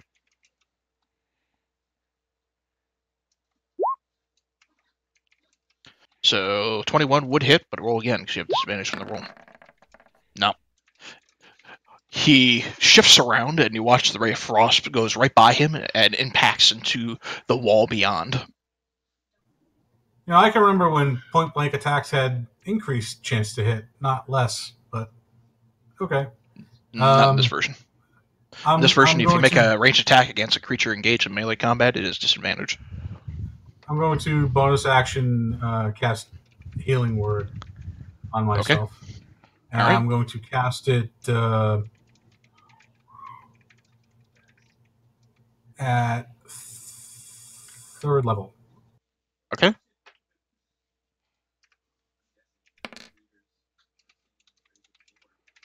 Give yourself 13 hit points back. In the meantime, go ahead and take 12 away. And then you're up to the top of the round. All right, let's try the rapier.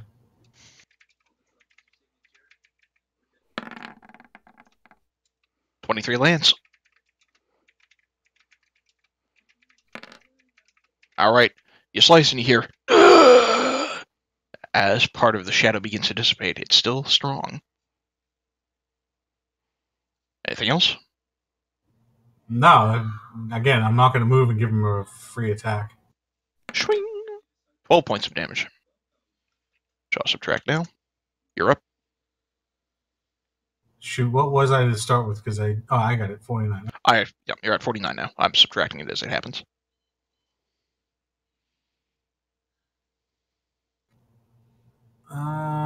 Let's see if I can. Let me cast in a bubble around him. All right. And then I'm going to. Oh, see, I don't know what his move is, so he's just going to follow me. Well, let's see what that does. Yeah, because if I move, he'll follow me. So I'm going to see if that at least stops him the immediate damage. And then bonus action, I'm going to cast Healing Word. Okay. Again at 3rd level. Okay.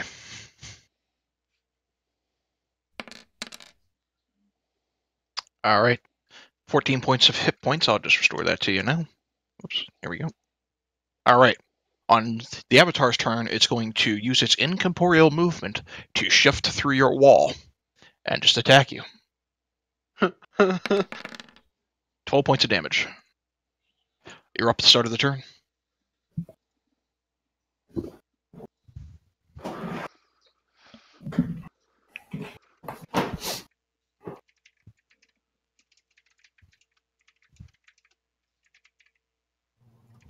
going to cast that on myself to go T-Rex.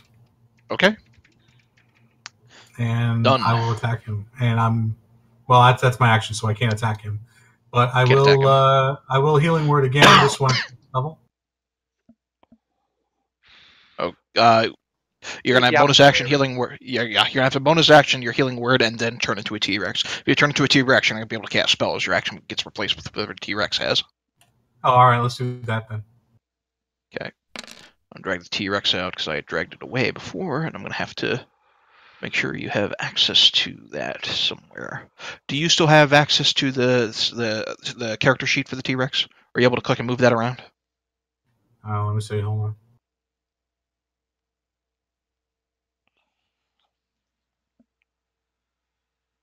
Yeah, you do. You can move that character token around. That's fine. All right.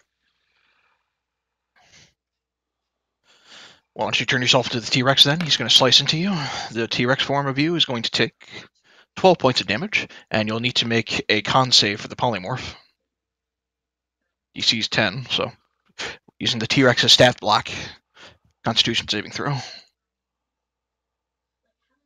So just click on the con modifier there because he doesn't have any special modifier for the saving throw itself. I'm sorry. I'm trying to figure out how do I get to his. Hold. Okay. Hold Character sheet. Okay, you have the character sheet open. There you go. I just click con. All right, good. All right, it's your turn. You're still a T-Rex. Going to bite him. I guess I can just click the attack. Yep. All right. So I get 2 attacks. One with my bite and one with the tail. All right. The bite will not land. It bites through the incorporeal form of this creature, which just kind of shifts around the teeth.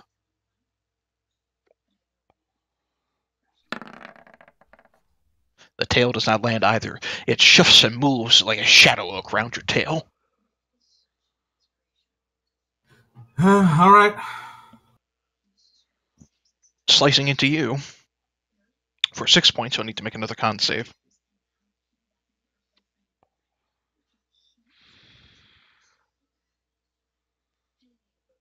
My connection has been interrupted. Still shows you as connected. There it goes. Just freaked out. Okay, you're still a T-Rex. You're up. That one will land.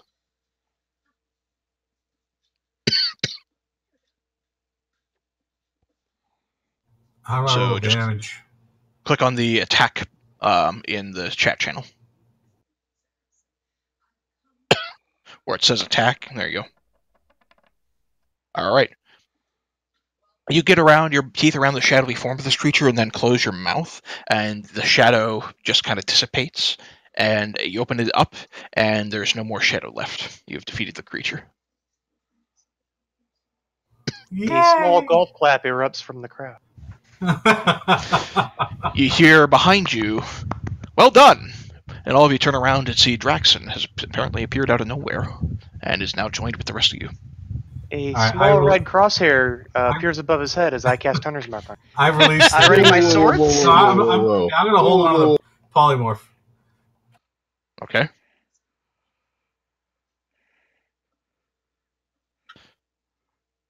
Is there more Jackson, than what do you do? whoa you have to say to yourself? I can remind you of what the situation is if you've forgotten. I think I remember. Okay.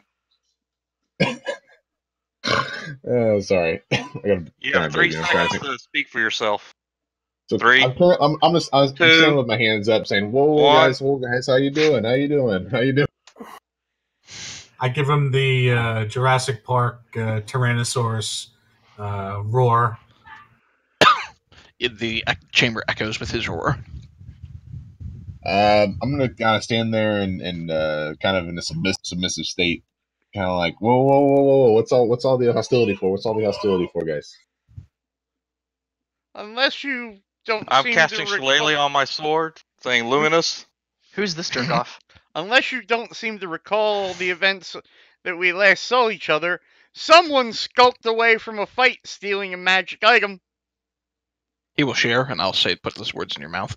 He will share, unless I did, you all would have wound up trapped with me.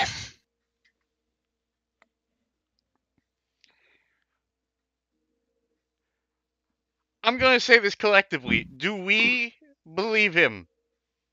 Make an insight check. I'm making one too. You have no idea. No. Oh, Lord. How is a 10 a crit fail for you? Jesus Christ. Because I have a 9. Will, you don't have any reason to believe he's lying. I meant no harm to you or your group. We'll kind of. But you weren't very truthful with us either. I had a mission. And who sent you on this mission? Billy, help me out for a second. I gotta change this diaper. Sure. He says, my master, to whom I am bound. Is he the master of puppets? Damn, that song just popped in my head. I will ask, then how did you get here? Because he sent me here. So There is more than one Lord of the Shadowfell interested. So you in expect the us to death of believe this that creature. you took a weapon, you got banished somewhere or escaped somewhere, imprisoned, and now all of a sudden you're here to help us. That's what you want us to believe. He says, regardless of whether and what you think of me and whether or not you believe me, I can share with you that my master is willing to pay for the death of this Saxus. 5 million gold to the group who does so. Alright, so we're all going to die before this is over, because there's no way Killy lets us walk out here with 5 million gold. Unless it's. I will look I'm sorry. I read the figure wrong. I'm sorry. Retcon. I misspoke. 500,000 gold. Again, we're all dead. I will look at it and says money doesn't mean anything to me. So Well, here's the go with thing, a better though. Unless explanation. Kelly thinks, well, I can't kill them, I might as well try to retire them. Well, yeah, so if this is the end of our campaign, then It's not. I don't need 500,000 gold. I just need a lordship. Maybe over Kintaranville? The T-Rex By the goes way- over and stomps over next to him and kind of like snorts as if to say, I'm in. Okay. He watches this gigantic T-Rex that is Will kind of stomps over and He looks at Jax. his head up and down. Looks at Jax, yeah, and just nods. I'll look at the T-Rex and say, "Do you want this snack?" Looks kind of tough.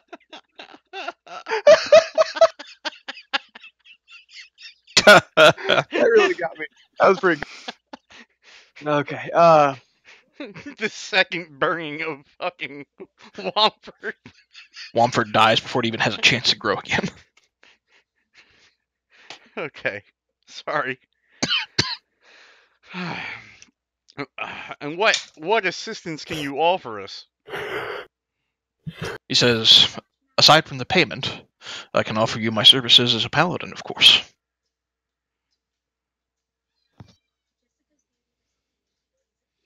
I intend to help this fight as well.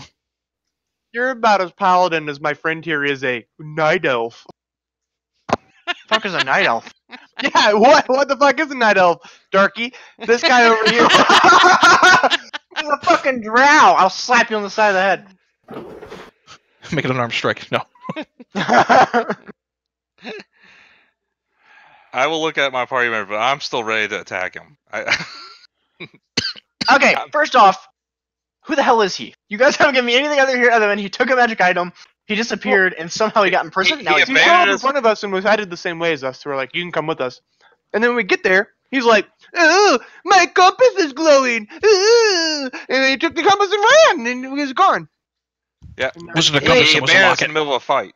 Is he the one that put the compass to the magic item and deleted it? No, that was someone else. Oh. We found the compass again, and he took. But by the way, It wasn't the speaking of that compass guy, he took, it was the locket. is there a vampire nearby? I'm yeah. I'm already on top of that, by the way. You know, funny you should mention that. You look up to the ceiling, you see like 4 bat... No, I'm kidding. There's nothing there. That's persuasion, but I meant to do perception. There's no bats, there's no vampires here. Okay. What about undead are ghostly vampires. We are in the realm of undead after all. Oh yeah. Mhm. They could be seeking vengeance after Kurt killed them all. So I will concentrate for 1 minute, and then say that I'll agree to accompany him to whatever, and then I'll concentrate for another minute, and you have to tell me how many are undead, are within 5 miles, what are their numbers, and in what direction. Go. Around the vicinity of maybe 250 and all around you. Yeah, that's not really specific enough for the spell I'm casting right now. He wants to know if fucking what's his name's gonna drop on his fucking head. Actually, now that I think about it, there's probably thousands of souls and undead souls that you're tracking within a span of a 5-mile radius near you. You're within the lair of an undead dark lord. Do you think there aren't going to be thousands of souls nearby? It's like Yeah, I it's think like there's not. it's like information overload. I'm surprised they didn't make you roll damage because of all the feedback. So I get their numbers and general distance from me. I don't know what specific direction you're looking for. There's undead all around you. If there are multiple groups of my favorite enemy, I learn this information for each group. You cut off. If there's multiple groups, I learn the information for each group individually.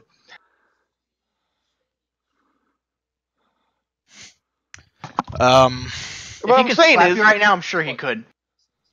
what I'm saying is, if there's undead on the other side of this door waiting on us, I get to know that because you took the guy whose favorite enemy is undead and put him in the undead realm.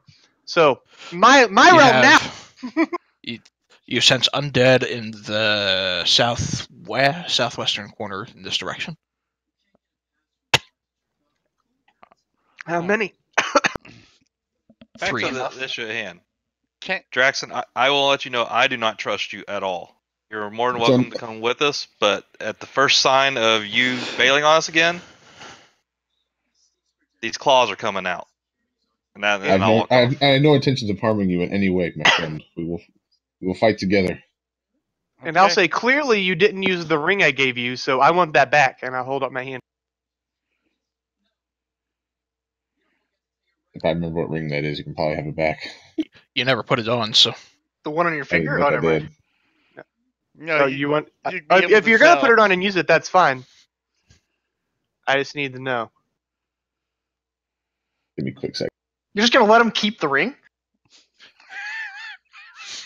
Didn't you just get done saying how much of a backstabbing traitor he is, and you're like, you can keep the fucking ring, that's Whatever. fine. I'd rather him be prepared.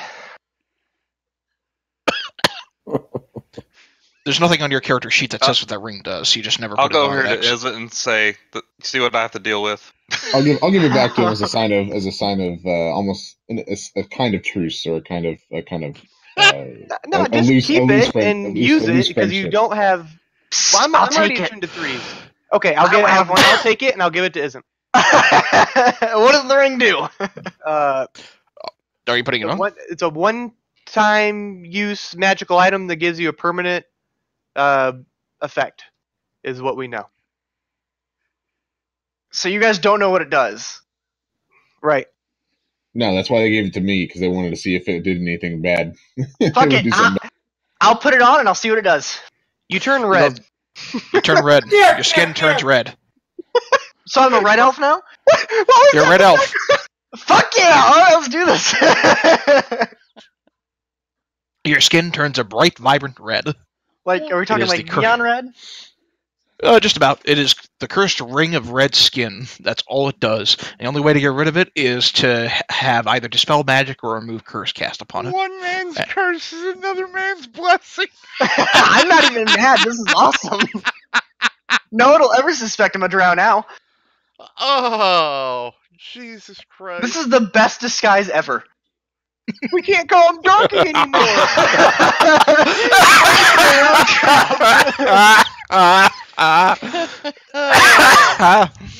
Congratulations. You played yourself.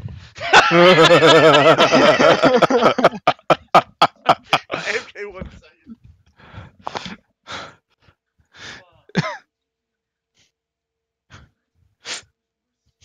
All right. After putting on this red ring, after reintroducing yourselves to Draxon, you are again in this room. There are 4 statues of angels with their heads buried in their hands to make it appear as if they are weeping, and there are 2 sets of double doors. Dr. Connors, you detect a set of 3 undead to the southwest. I'm suspicious of these statues. Uh-huh. I want to take a closer inspection of them. Okay. What is it you're trying to inspect about them? Anything and everything, just detail-wise, like, Okay. do they seem unordinary? Make a perception, or make an investigation check. Deal. I didn't mean to do that with advantage. Which statue are you actually looking at? Isn't this one? I was gonna look at the one closest to us, yeah, right here. Okay. Okay. The statue itself is looks to be very well made. It's again, it has its head buried in its hands to give it off the appearance of it weeping. You can't quite make out the eyes based on the position of the statue itself, not without trying to remove a portion of it. The wings are kind of curled in on itself. There's no signs of significant damage to it. Killy, where I'm standing here, I'm casting a Wand of Secrets to see if anything pops up in my 30-foot radius. Not in the 30-foot feet there, no. Okay. Well, then I guess which way do we head? I'll tell you about the 3 undead that I sent to the southwest, so maybe we should go through the southeast door. Or we could stab things. Okay, we can go stab things. I'll ask our giant Tyrannosaurus Rex if I can ride on his back. What do you say, boy? How He'll long's nod his polymorph? head. How long's He'll nod his polymorph? 1 head. hour. Okay. 1 hour. There's no way he's getting through his fucking doorway. What doorway? Either of them. Fair enough. You're just determined to ruin my fun. You can't do a Kool-Aid man and be like, yeah! Oh yeah! I'm gonna carefully and quietly open this door. Okay. And peer down the hallway. Make a stealth check. Deal. What do you want Stealth. from me? Peering down the doorway. Superior dark vision. I have 120. Yep. I'm just measuring this distance based on your angle. Yeah, you can see well enough into the room. I'll just reveal the rest of it. Hang on. Peering into the room beyond, you can see some sort of humanoid creature with a tentacled face that looks like it's shifting kind of haphazardly through books or something.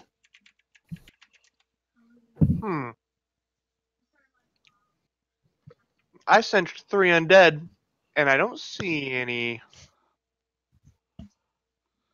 They must be more south. Someone was looking through Mordenkainen's.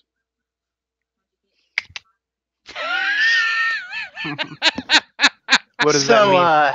It's one of the extra monster books. Mordenkainen's Tomb of Foes. What is that thing? Well, what do you think it is with the tentacles? I don't know. A fuck?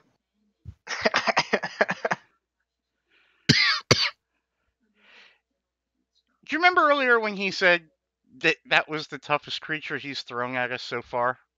Sure. Welcome to the new toughest creature that he's thrown at us so far.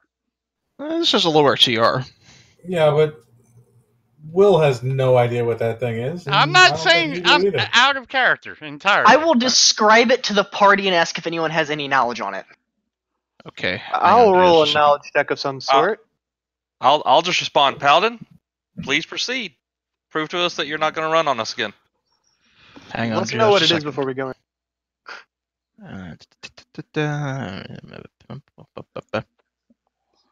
Okay. And As a rogue, I want to cast Shroud on the party.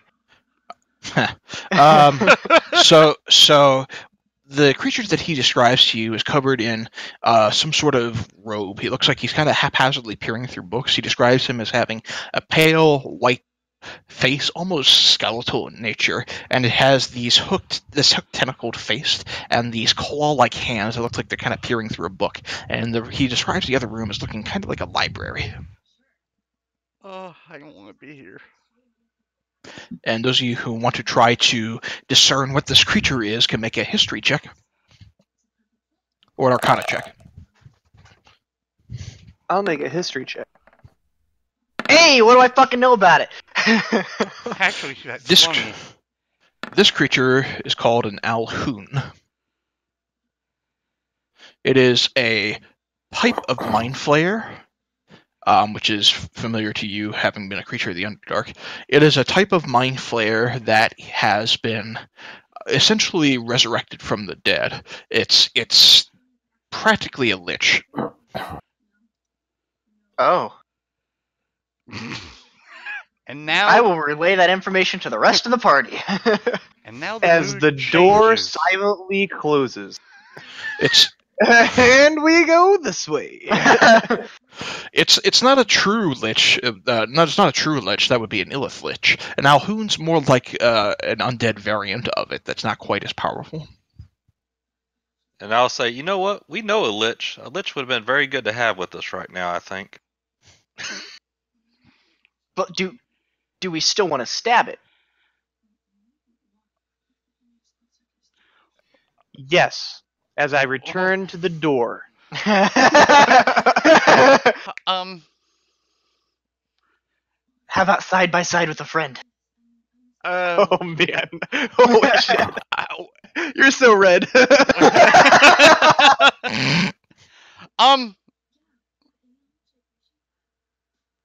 Assuming that he relayed that information to us, and assuming that we know what an Illithid is based off of his description, I suggest maybe we don't go in guns blazing, but that is up to my frontline friends. I will ask this: how well lit is the room he is currently sitting in? It's dimly lit. So, is there a possibility I could creep around these edges over here? Try to get in position before they come running through the door? It's probably going to be a little bit harder because your skin's bright red, but you can try. It's just red. It's not It's just- glowing. Yeah, it's not glowing. I can still. It's not hide glowing, with it. but you're not a black-skinned creature trying to duck in shadow. Yeah, but that doesn't change anything. I'm still a master rogue. You can certainly try. You know what? I will pull my hood up and pull the cloak around my body so they can't see the redness of my skin. Oh Okay. man, use clothes. It's super effective. And there's my stealth. Ah, red Okay. face. Move along. Red face. I'm gonna come up to right there. Okay. Actually, I lied. Right there. Okay. And As you go ahead. I was gonna say, and I'll signal them to start moving along. I'm Okay. in position.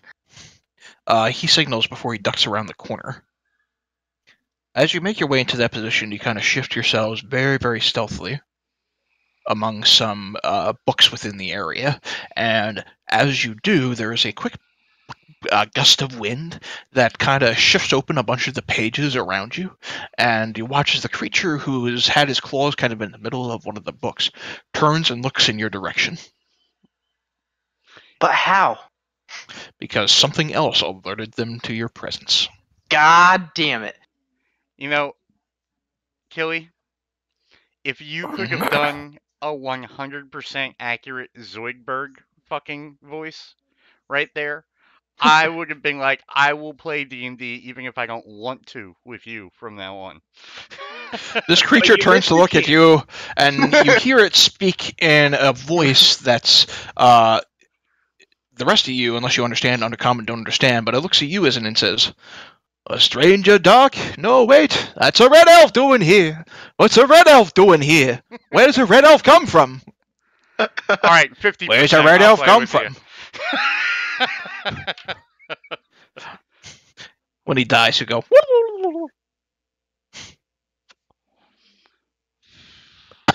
"What trapped you in this plane?" Yes. We're not really trapped. We're kind of just rattling through, gathering information, if you will. Make a deception check.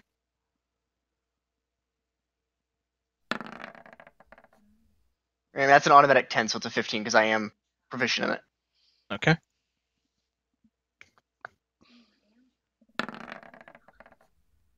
You're a terrible liar. Well, I gotta try somewhere, am I right? The book that he was holding begins to levitate in one of his hands. You watch as these clawed fingertips kind of shift around a little bit, and he looks in your direction. I don't want any trouble with you. We're kind of just here right now, to be honest. Nobody is just kind of here. Would you believe me if I said I had a T-Rex here too? What? Now! And I'll draw my swords. Roll initiative.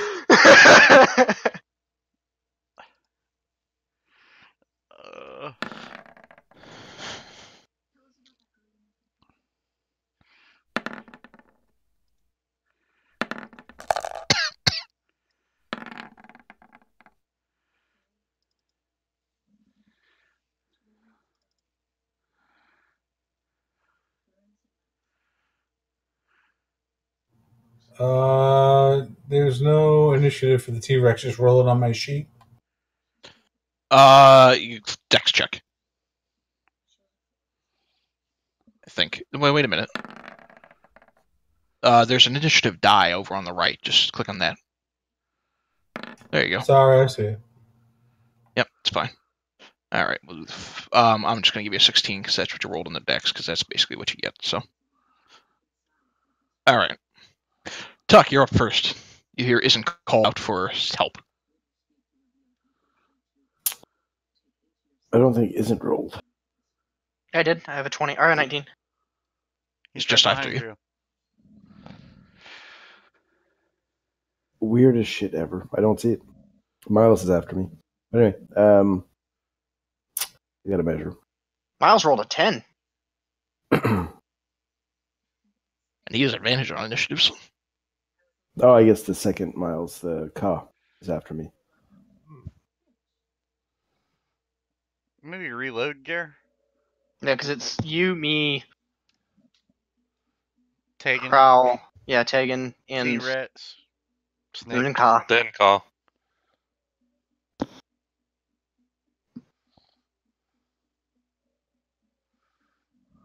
Hang on. Move here. Did you see me move? Yeah, you're good. Okay. Yep. I am close enough to throw my snap. How many feet of movement was that? 55. Damn. You got a movement. Okay. You should just dash and hit him in the face for me. Yeah.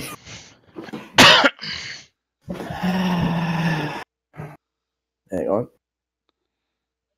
And you're not going to use that bonus action anyway. I usually do. That's what my unarmed strike is, but... You're not going to unarmed strike him from 10 feet away. No. Okay.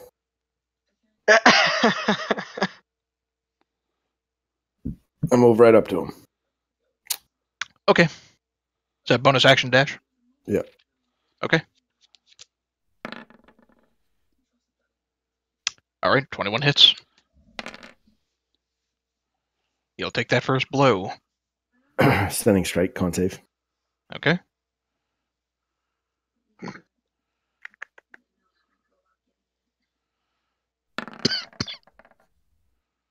Oh. Wow. Plus 7 on his roll, and I roll 2. He is stunned. I'll be honest Good with shit. you, Kelly, the way you've been rolling today, I figured that was going to be a crit success. I rolled 3 ones at the gate. I don't know. All right, 26 lands. And that is it for me for now. Okay. Isn't you're up. All right, and I'm going to run behind him. Mm-hmm. And I'm going to hit him. Stunned. Yep. Mm-hmm. I'm going to hit him with Fury. Yep. There's that, and then I am going to burn a charge to hit him again. Go for it. Alrighty, that hits as well. There's that, and then there's sneak attack. All right.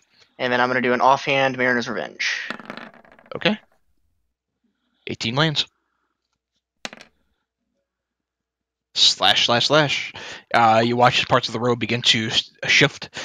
Interestingly, there's no blood, there's no plasma, there's nothing bleeding from this creature, but you're clearly doing some damage to it. Tegan, you're up next. All right. What I'm going to do is I'm going to hit him with Eldritch Blast. Okay. Eldritch Blast, the Eldritch creature. I like it. That's 27 hits. 20-foot range? Jesus. Those your firebolt's 120-foot range. 5 force. Yep, he takes the hit. Okay. I hit him again. 19 lands. He's a spellcaster, and he wasn't able to get anything really reactive up, so. Alright. And then before I do my third one, I'm going to stop and I'm going to look at our paladin friend for a moment.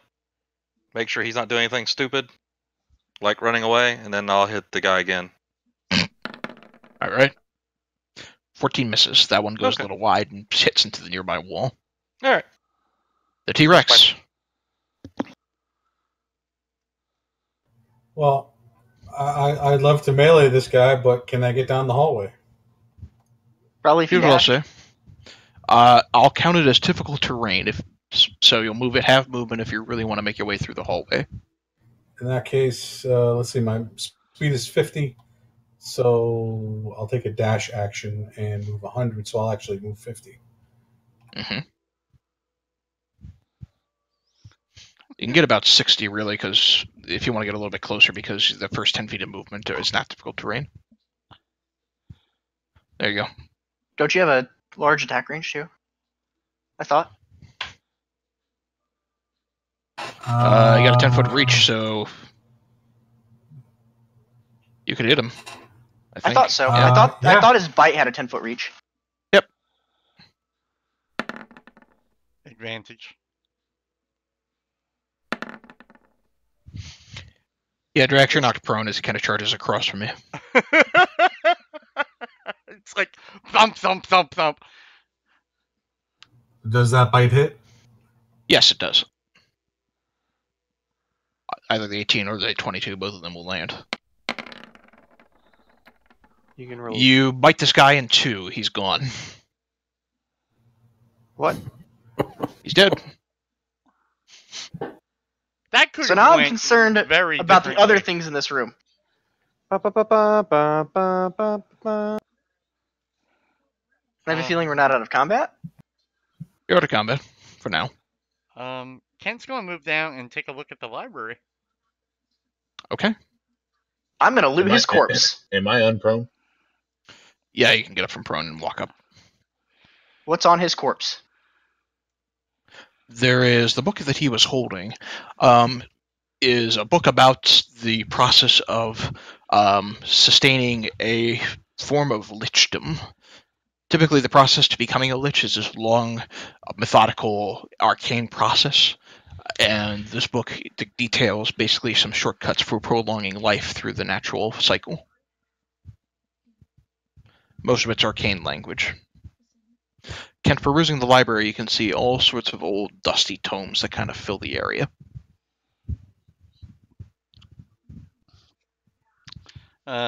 Anything of note?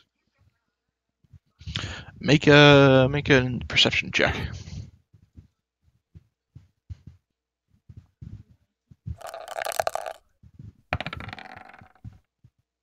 Not that you see.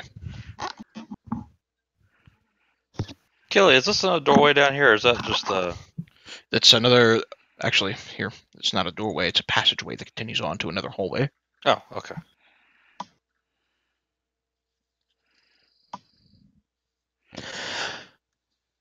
I'd like to do a perception check in this room for other undead. All right, is this part of your tracking favorite enemy sense?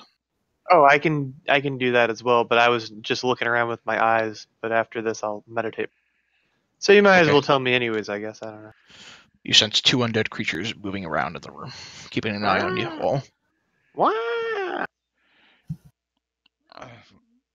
So the only thing that's on him was the book about the lich stuff, and as far as I can tell, nothing else looks of interesting note in a big old library of the undead. Nothing immediately catches your eye. No, Okay. not with the 3. It doesn't.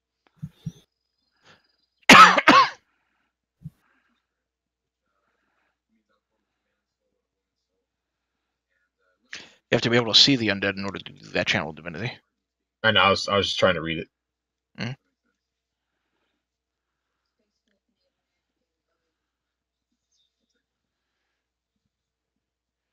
All right. Well, I'll let everyone know that there's 2 more undead somewhere in this room. Or in this area, basically. Nah, it's in this room. Oh, it's in this room? Oh, show 2 of them somewhere. I start flailing my swords and walking around the room. Okay, you start flinging your swords and wildly walking around the room. Can't cast While see you're- invisibility. All right, Kent, you see 2 spiritual entities, one of which is right underneath the Tyrannosaurus Rex. Like, close enough to do a proctology exam, or Playing I would stroke. like the T-Rex if I could to. No, he can't do that. Never mind. I don't know if you should be thrusting a T-Rex from underneath. Yeah, T-Rex is too big. But these creatures are kind of shifting around the room. I take it back, retcon. These creatures are kind of moving around the room and just kind of keeping an eye on you. it doesn't look like they're hostile. They haven't attacked you. Well, anyone that's giving information to anything down here is probably not our friend. Also, none of us can see them but Kent, right? Except Kent. Yep. Yeah, but Hang on. One of them disappeared and I don't know where it went. No, he's gone forever. I'm just kidding. well, you gotta remember something too. That the Alhoun could have immediately attacked you, but instead he decided to. Actually, I'm still trying to figure out why you rolled that deception check, because really, you weren't really deceiving him. But I guess He said you guys just kind of wandered into here. You came in here for a job. I thought you say we were just scouting around. That's why I don't remember. It was along the lines that you were trying to hide your intentions. That's why I made a deception check. Gotcha. Doesn't matter. It didn't really do anything to you. I'm just gonna ask if anything else is in this room with us. Just blatantly just ask it. Like you were on like an episode of Ghost Hunters. No, like my character is like legit. He's just gonna stand there and goes, "Who's in this room with us?" If there's anyone in this room, give me a sign. Make your presence known. Can you turn this flashlight off? A bit of papers from one of the nearby books just kind of shifts over you. Isn't. I pick up the paper. It's blank. Oh, damn. I was hoping he wrote me a message and threw it at me. You pick it up. It's a picture of Dick Butt. May I ask your intentions? No response. Friend or foe? No response. Kelly, can I approach one of the creatures and try to communicate with it? You could try. I'm going to, but before I do, I'm going to cast Comprehend Languages as well. Mm-hmm. And I'm going to try to communicate with it. I'm going to say, I'll walk up to. Oh, I say jump backwards. Is that a third one? No, second one. I think Oh, it's just. there's for the one that was hiding. Okay. It was underneath Kent. It was under you the whole time. I'm possessed. Can you direct us to? And you guys are probably looking at me like I'm crazy because I'm just talking to the wall. Can you direct us to where Zaxxus would be? The creature points down. Do you intend us any harm? It just looks back at you. I'll lean over to Dr. Carnes real quick and saying, is our mage acting funny again? You know, he had that episode a few weeks ago. Yeah, to the rest of you, he's just talking to like a bookshelf. Kent, buddy, are you okay? I trust him. I'm fine. I'm fine. Stealing pickles. I'm gonna walk. I'm gonna walk down. And I'm gonna say I have it on. Okay, information that Zaxxus is to our south. Well, did he point south or did he point down, like to the floor? Down to the floor. Oh, down to the floor. Well, all right. I have it. Okay, to reiterate then, The Zax is below us. We need to keep moving.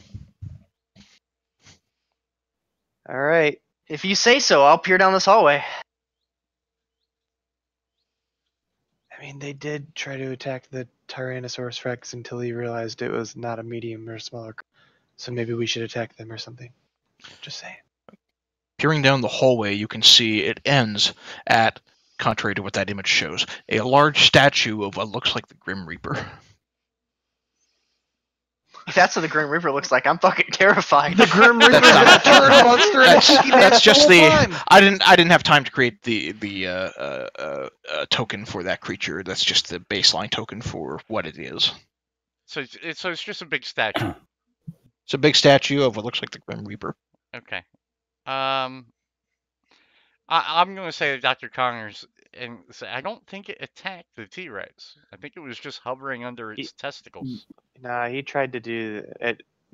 It was out of character. I won't say anything. He's trying to give it a fucking pelvic thrust. It's okay. We can move on. I was like, we don't know, so like whatever. I'll retcon that. I was going to be mean, but I will stealthily approach it. I didn't mean to roll with advantage. okay. We'll count to 31. A doop doop doo. I'll give him a small Your rogue butt stealth pat. ahead.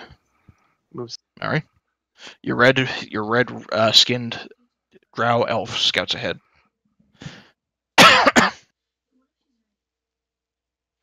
Is there nothing down here? It ends at the statue, and you can't really see much beyond it. You I can see, guess. you can barely make out that there is an X sort of intersection, but beyond that, nothing really. When you get within about 10 feet of it, it rotates you so that the cloaked face of this creature, who is wielding what looks like almost a stone scythe, rotates to face you, You are And it one says- ugly motherfucker. and it says, hang on. It says, It brings back the lost as though never gone. Shines laughter and tears with light long since shown. A moment to make, a lifetime to shed. Valued then, but lost when you're dead. What is it? Can you type that? I can show it to you. He did. Okay, sure. I think it brings back the lost as though never gone. I'm gonna actually look at the statue and go, can I get them over here too for me real quick? No response. I won't say anything, but I will like look at them and like do the whole come over here motion. I know it, but since I can't talk, I mean, you could unshapeshift. What's the fun in that? That's Make fair. him, let them move easier down these hallways. Yeah, I'll move myself down. All right, let's Give me a second. work it out, I, friends. Can the T-Rex scratch the word with his? Tiny Toenail? little arms. Oh, Gonna be kind of hard to do if you're gonna do it in the hallway. You can do it relatively easily out in this room. All right, Just gotta before maneuver. well, I right, just all suck. right, Kent leave before Kent leaves. Well, did you? The T-Rex will nudge him and then scratch the word memory into the floor. Isn't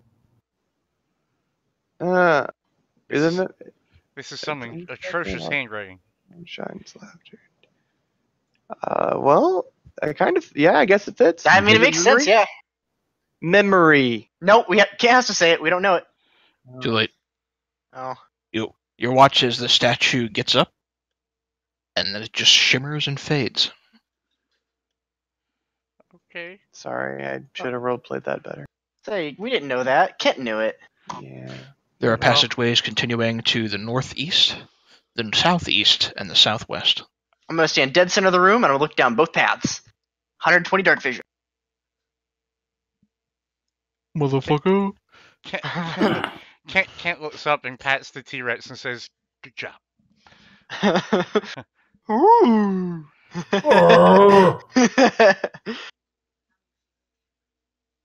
The end in two sets of double doors. Where's the double doors down here? Oh, sorry. You're good. It's been a long time since Killy had to use that tool. Yep. That's Not what that she long. said. Oh, man. All right, Mr. Meditator, what's down each pathway? Kurt? You mo gui gui fai mi sao. Do I feel undead any direction? You feel undead, 5 of them to your south. In the southwest or southeast? Straight south. Ooh, even better. Alright. I'll relay the info. Well, I'll go check this door down here then real quick. Gonna pull it open quietly. That's a 10, so it's actually a 23. Okay. Hang tight just a second. I'm trying to figure out where it is in Miles' thing that lets him track this stuff. Additionally, hold on. I'll find it for you. 1 second. Thanks.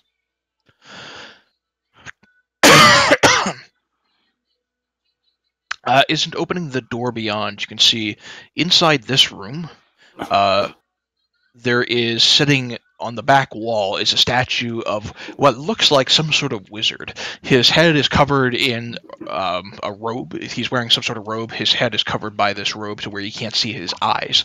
In one hand, he is carrying a wand, and in another hand, he is pointing. And right now, it looks like the hand is pointing towards the wand. The wand is pointed outwards. On the floor in front of him are 3 different runes. I will turn around and tell the gang the coast is all clear, and I will step inside the room. I will walk down and I'm sorry. Wrong thing. His hand isn't pointed at the wand. His hand is open, like is open, cupped open. My bad. Wrote that So wrong he needs down. a wand. Haha. well, He has one hand. He has one hand pointing a wand out, and in the other hand it's open, Ah, okay. Or your Like- ball sack. like he could sit something there. you said there are 3 runes. There are 3 runes on the ground. Can I- I'll nudge Tuck and go. Go ahead, lay it on in there. Kent, I'm gonna say you're probably still channeling your it's comprehend not- languages. It's not. I don't think it's a what do you call It lasts for an hour. Yeah, it's you just cast it in I thought it was 10 minutes. 1 action, 1 hour. Comprehend languages. Okay. Same Alright. thing with invisibility too. Is by the way, we see invisibility. Okay, so the 3 runes on the ground are deep speech. One of them says hate, one of them says sorrow, and the other one says madness. Looks like a penis. It is. It is a penis. That's a vagina. I'm gonna nudge Isn't and cock my head over and say, I wouldn't want to break the statue with my weight. Carry on. All right, fair assessment. I was trying to put runes on the ground, Killy. Gosh. Don't worry about putting the runes in the ground. You said one says hate, one says what? Madness and Sorrow. Sorrow. And the statue is sitting there with its wand pointed at outward, like it's going to. It's pointed outward, right? Right now, it's not pointed at any of the runes. It's just kind of pointed outward, and the other hand is kept open. I'm gonna ask if the statue rotates. Are we gonna try? I'm just gonna I don't want to point it towards anything. I'm just gonna give it a light twist and see if it gives. Are you gonna try to twist the entire statue then? Just enough to see if it moves, not enough to point it at anything. It's does not move. It is wedged there. Okay.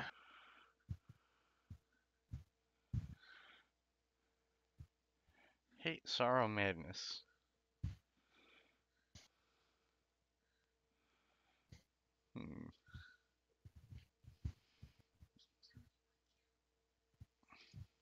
Oh shit! What the hell did I just do? I'll relay that to the group. I'll be like, there's 3 symbols on the floor that says hate, sorrow, madness. I'm gonna ask you if you know what the symbols. You said what language they were. Deep speech. Deep speech. Deep speech. Okay.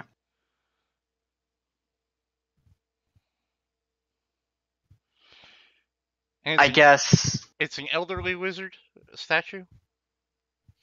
You can't tell, the face is covered By what? by the robe that makes up part of the statue. So it's a stone robe? Stone robe. Damn. I'm going to peer underneath the robe?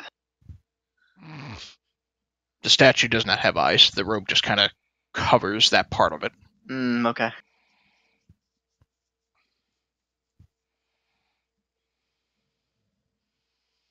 What if I stand on one of the runes? You stand on one of the runes, nothing happens.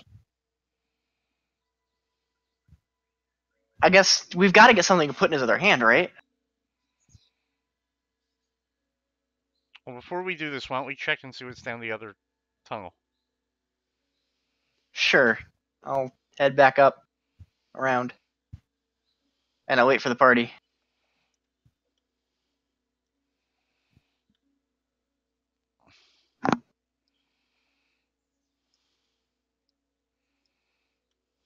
And I will stealthily open said door. Okay.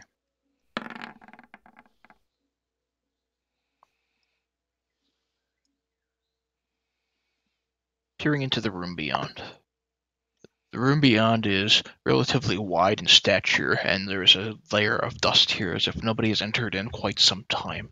The room itself is mostly unremarkable, save for on the opposite end, there is 3 artistic paintings hanging along the wall of what look like different skinned devils.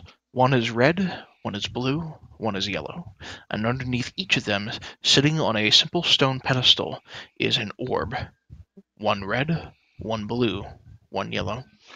Killy, do they bear any resemblance? I assume we're going to move down toward the room. Do they bear any resemblance to the 3 creatures that attacked us on the road? You think so? All that time ago? Mm-hmm. We should get closer and take a closer look.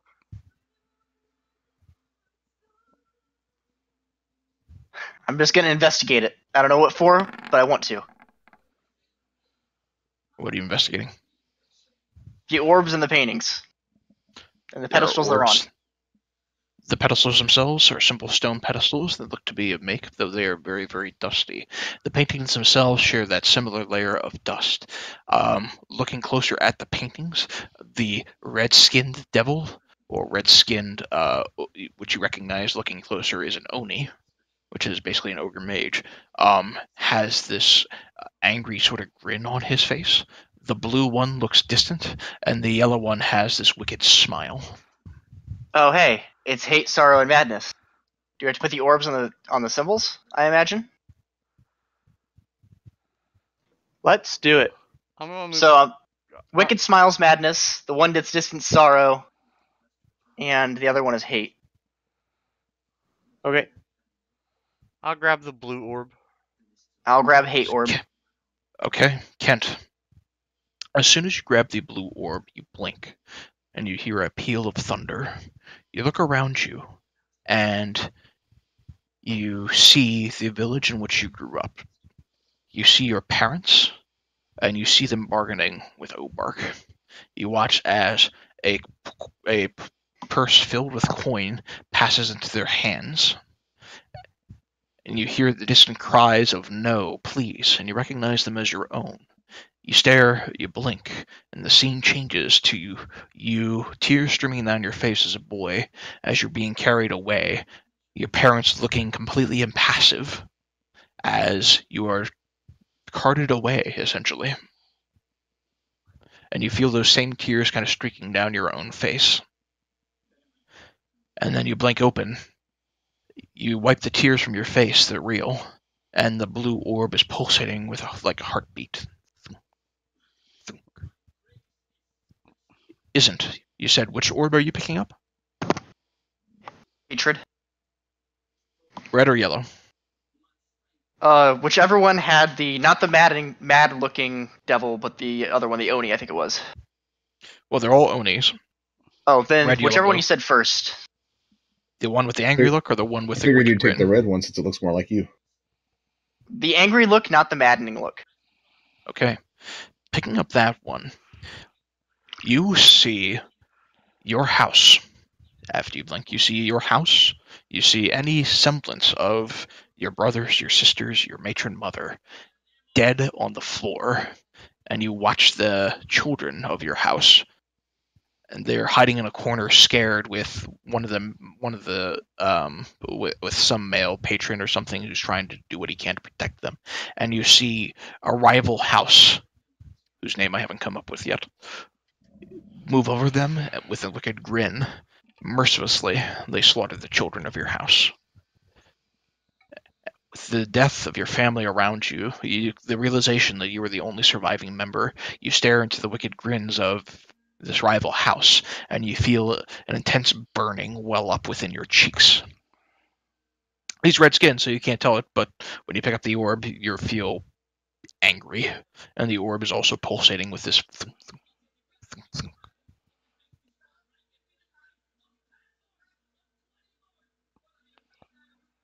I'm carrying one. Isn't carrying another. Who will grab the third? I say Tuck. Paladin. Yeah, Paladin. I vote for him. I want to I see think what that- your maddening vision is. That's why I said Tuck. You guys don't see any of this. You see Ken pick up the blue orb and start crying. You see Isn't pick up the red orb and start fuming. That's what I was about to ask. We don't see really any changes. We just kind of see the. I know, but I'm their curious emotions are about changing. what could madden a guy with a massive cock. I'm just very curious. Sure. I say I can pick it up if you guys would like. Tuck, do you pick up the yellow orb? I'll pick up the yellow orb. Okay. You blink as time slips by, and it keeps slipping by. You don't age.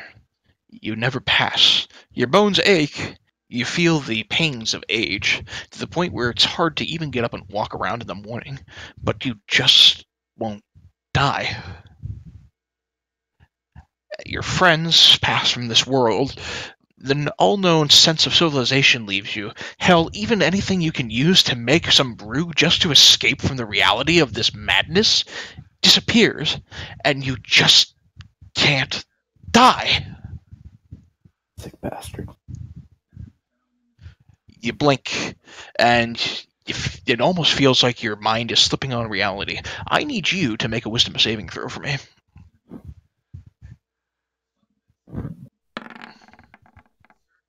Woo! Okay.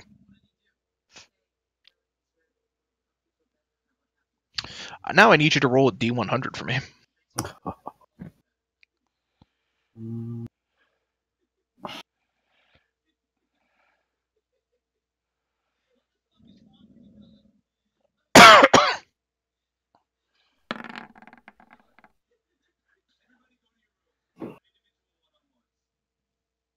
You gain the following character flaw. Being drunk keeps me sane. Wow, nothing's changed. Really? That's a character flaw? Awesome. So basically, he went, I could use some alcohol, and you touch it like I could use some more alcohol. By the way, I'm kidding. That's what would happen if you got 1 to 15. What a 50 is, you gain this character flaw. I just thought that was funny. So, what 50 is, I find it hard to care about anything that goes on around me, which isn't much different, but Which isn't much different. Hey guys! Looks like we got the right guy to pick that one up. Trap card played.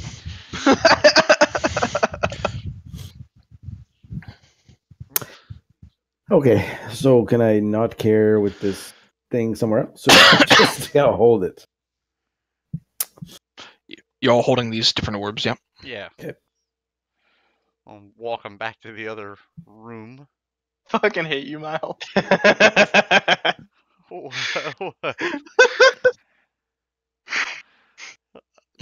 Do we even want to know? Out of character, Nicely real done, Quill. quickly.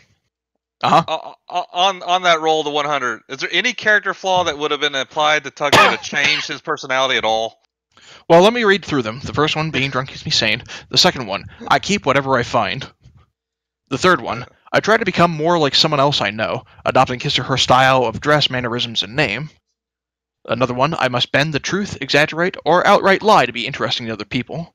Another one, achieving my goal is the only thing of interest to me and I'll ignore everything else to pursue it.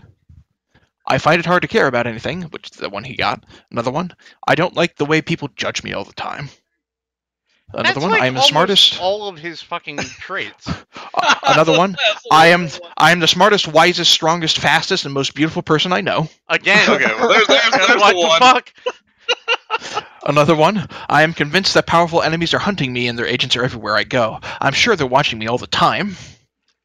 Another one, there's only one person I can trust, and only I can see this special friend. That's the one that would have actually changed anything. Well, I don't know. Another one, He could have turned the one that makes him think people are always hunting him. Could have turned him into Miles and always looking for vampires. okay. Another one, there's two more. The other one, I can't take anything seriously. The more serious the situation, the funnier I find it. And finally, I've discovered that I really like killing people. Yeah, so out of all that 100, he had one that could potentially change it. Maybe two. Character. Which is funny because the Maybe. dungeon tape, which is funny you mention it because that's the table of indefinite madness. Okay. So his character's just permanently mad already. All right, I'm going to approach this. And is there anything that gives me an idea as to like if there's an order that these have to be placed in? Well, there's sigils on the ground, and all these orbs correspond to the feeling that we got when we touched them. Right. And I would have relayed what happened when I picked up the blue orb, and I'm pretty sure I'm pretty sure this one was sorrow. I have But there's hatred. only one hand open, right? No. He There's has sigils one on hand the open. There are sigils on the ground, symbols on the ground. He has one hand cupped open, which looks like he could probably put the orb in there, and then he has one hand that is pointing a wand outward. So we probably still need to determine which one of these orbs is the right orb to put in his hand. Well, Yeah, which way is he pointing the wand? Where you said outward? Where? Right now, he's not pointing at any of the glyphs in particular. He's just shooting at the other wall. Well, that's my thing. It could I can't. I'll say it could be like a combination, and that's why I'm going to ask: is there anything that I can read or discern, or look around the statue or whatever that I could make out something that would be like an instruction for these orbs? Out of character, I had something once upon a time, and I didn't write it down, so I'm going to say no. All right, well, then I'm going to put the blue orb in its hand. Okay, you place the blue orb in its hand. And then I'm going to see if we can. I'm going to ask. I'm going to ask Dr. Connors if he can help me rotate it. And if it doesn't rotate, Sure. I'm going to say out loud sorrow. You try to rotate the statue itself. Yeah. Doesn't budge.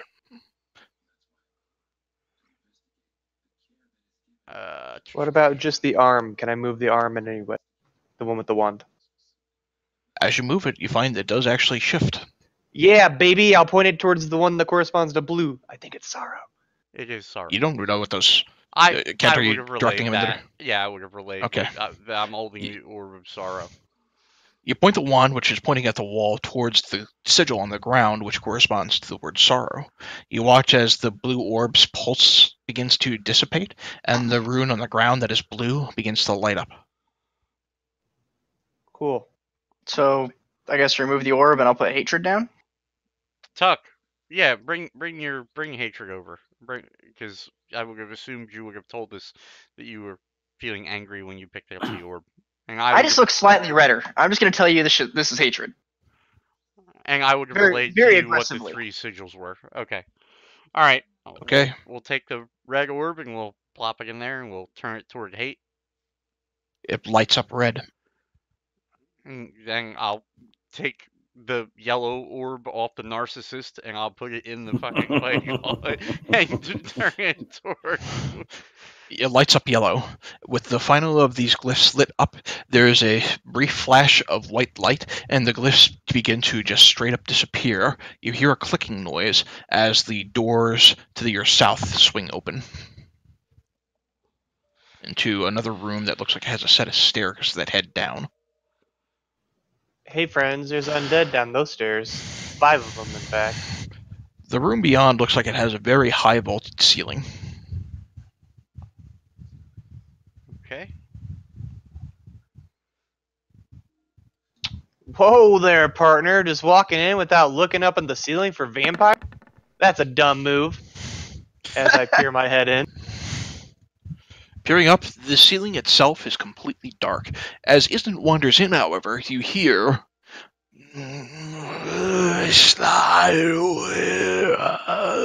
And you see floating down from the darkness are 5 floating heads with tentacles and pupilless eyes. Fucking zombie beholders. Close the door! These things aren't that bad.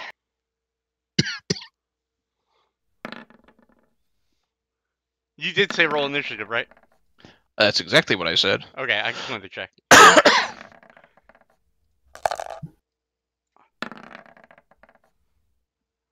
finally a roll that's above a 20.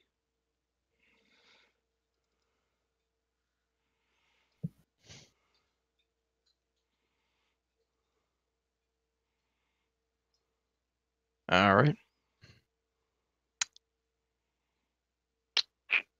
These character sheets can work on me for once. Alright. I'm going to assume everybody's rolled. Kent, you're up first. These beholders, zombies, are currently floating about 40 feet up in the air above Isn't in the other room. Alright. You hear him immediately cry for help. Yep. I don't cry for help. I tell them I need it. Hold on.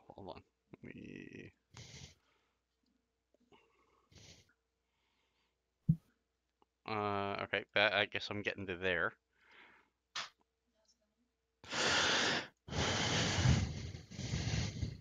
I'm going to cast the fuck out of Fireball. No, you know what? No. I'm going to cast... Fuck, I can't see them all. How many can I see? From where you are, they are in kind of a high voltage ceiling, and you actually can't see them without stepping into the room. Oh, fuck, I can't see anything. Well, then... I guess I'm not doing anything, really. Could step into the room. Am I able to wiggle another 10 feet? I'll be sitting on top of the, what do you call it, or tuck?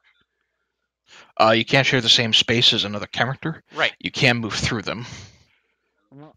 Right, but I would be, that's another 10 feet of movement, and I will be either on top of Tuck or the snake. So I'm literally where I'm at. The snake is small enough that you could stand kind of underneath of him. I'm just going to drag you over there. Overneath of him? Whatever. Right, but my point being that I still can't get in the room. Not without dashing. Dashing with no spells. No, thank you. Yeah, I'm going to move to here as far as I can move. That's what I'm going to do. Okay. Kurt, you're up. Especially because I can't see them until I'm in the room. You can't quite see them where you're at either. I figured. You just hear Isn't calling for help. Isn't. Call for help. The old give him the hunter's mark on the one closest to me here. Okay. And then I'm gonna shoot him with my bow.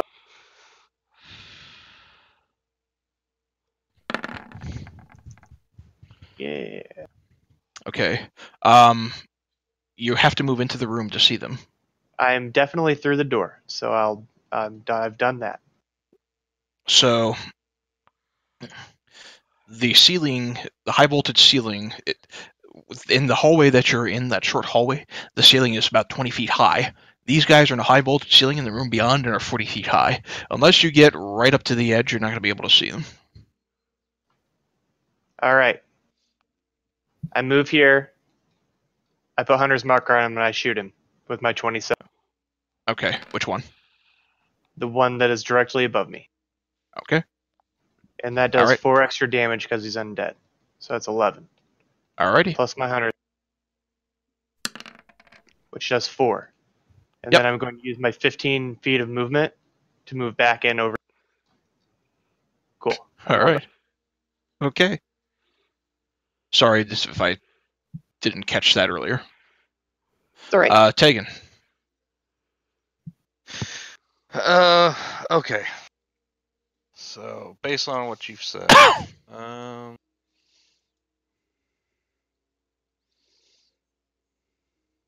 yeah, go that route.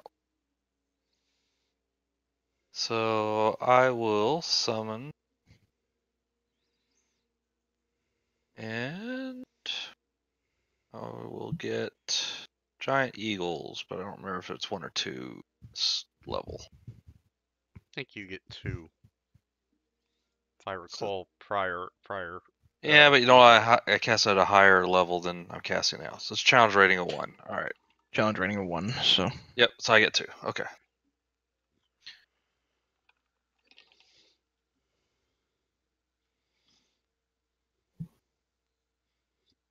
And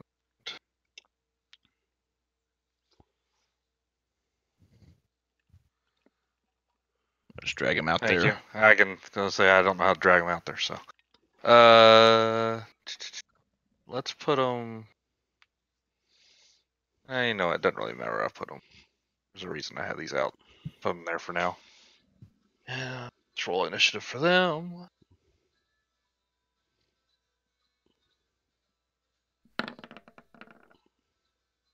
Alrighty. Okay. And then for my movements, I'm just going to move to over here.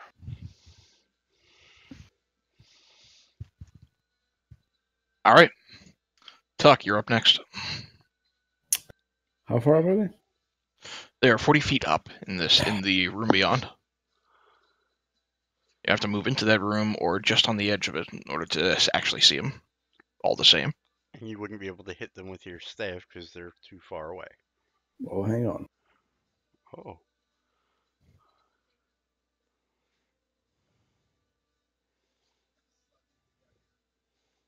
Watch this parkour shit.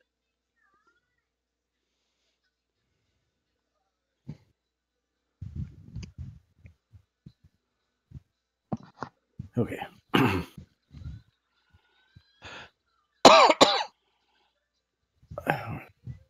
going to move here. Okay. And I'm going to run up the wall here and here. Kind of push myself up to here. Get a little more distance. Then jump and throw my staff at this son of a bitch. Yep, so that is... I know you have a thing that lets you basically just straight up run up walls. I'm just trying to figure out where it is. I know you have slow fall there. 7th level, dodge of the west, what's of mind, purity of body. Yeah, I have too much shit here. Body, strike, protect, slow fall. Deflect missile. Patient. It's your unarmored movement. There it is. 9th level, you gain the ability to move along vertical surfaces and across liquids on your turn without falling during the move.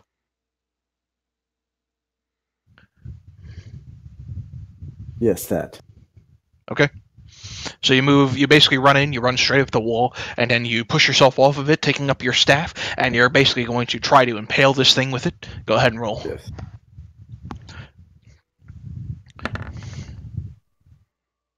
Yeah, that lands. All right. First strike comes in. And on my way down, I'm going to throw it again. Okay. Oh, you should just land on it, Broham. No.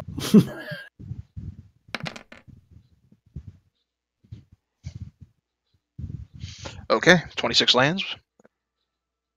You throw your staff 2 times, basically John wooing your way. You should make your way down. Because you are falling 40 feet, reduce any falling damage you take by an amount equal to 5 times your monk level. You're level, what, 12? Yes. 60 down. I don't think I'm going to roll anything worth 46. Yeah, you don't take any fall damage. You land on your feet. All right. Even if you Isn't could is up. roll all sixes, he still would have, with that feat, it would have, wow. Yep. So, Tuck is on the That's why I ground now, don't- correct? Yes, Yep. I want to use you as a springboard. sure. I I'm didn't going use to my run up bonus to you. action, so as a bonus action, can I kind of give him a boost? Sure. You I'm can ready gonna that. jump off of you, use your boost, and I guess is that far enough for me to jump up and hit this thing, or? Make an acrobatics check with advantage because he's helping you. Sure. Yeah, you can get up there. And I'm just gonna quickly put Fury and Myrna's Revenge into. Oops, I didn't even do the advantage. All right. With Tuck basically shooting you up with surprising degree of strength, you shoot up straight into the underbelly of this creature as it begins to sink down, sinking at the start Fury into it, as well as Mariner's Revenge, just right into this body of this creature. And does that warrant a sneak attack? No. Damn. You don't have anybody within melee range of the creature at the moment, and you didn't have an advantage on the attack, so. Alright. And then you fall down. You don't have anything in the way of slow fall, do you? I don't think you do. Nope. You take 20 points of falling damage. Wow, okay. He rolled a lot better the second time. Yes. I need to make an acrobatics check to see if you land on your ass. I mean, that's gonna be a definite yes. And you don't land on your ass. You're still taking the 20 points of damage, and you get a nice shock to your feet as you land on them.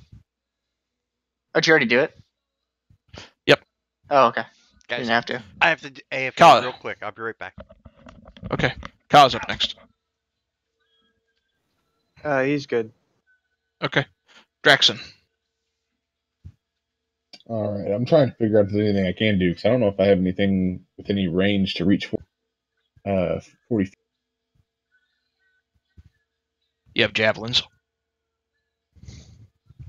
You also have Hellish Rebuke, but that's a reaction. Correct. I'm going to run in there and chuck a javelin at one of them. Kind of thinking I can hit him from about here. Sure. It's going to be a little bit of an awkward throw, but sure.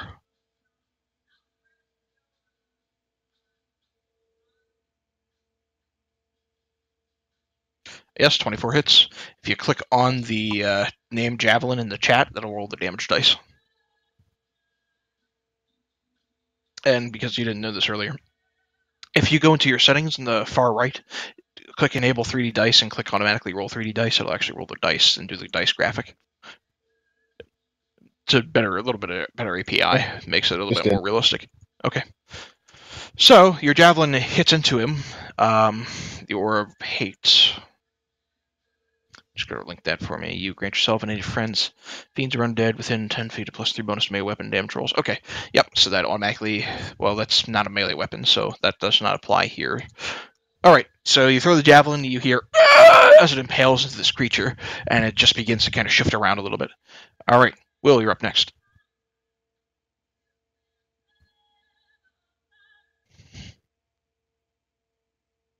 You're muted in Discord for the record. Sorry, is there enough room for me and my current size to navigate my way through to the room, or no? Not without knocking all of your friends prone or something.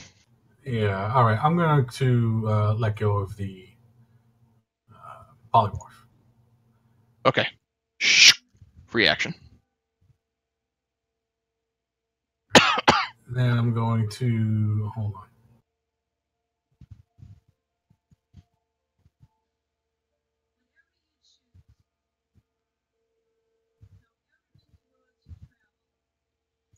Okay, I'm going to move to here.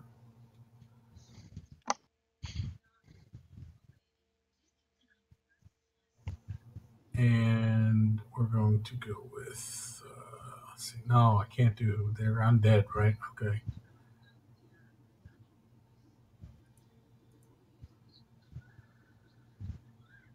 All right, I'm going to cast that. All right. It's a 10-foot circle. I don't think I can get 2 of them, can I? So first off, like I was saying to everybody else, you're going to have to get either in the room or right on the edge of it in order to actually look up and see them. I can They're get to there floating with in the the full air. move. That's my full move. Okay. So the hallway that you're in has a 20-foot high ceiling. The guys in the other room are 40 feet above in a high vaulted ceiling. From where you are, you do not have the angle to see them. Okay, in that case, I'm going to do that. And So you can step forward, cast that, and then step back. no, that's my full move. Is to where I am now. Okay. Then you can't. Yeah, no. Okay. Yeah, no, that's it. I'll take a defensive action then while I'm sitting there. Okay. Dodge. All right. So these guys, in their turn, are not too fond about those eagles flying about all over the place. So the one that's close to the one, yes, that guy, is going to fire an enervation ray. I need this eagle to make a con save. All right. Second.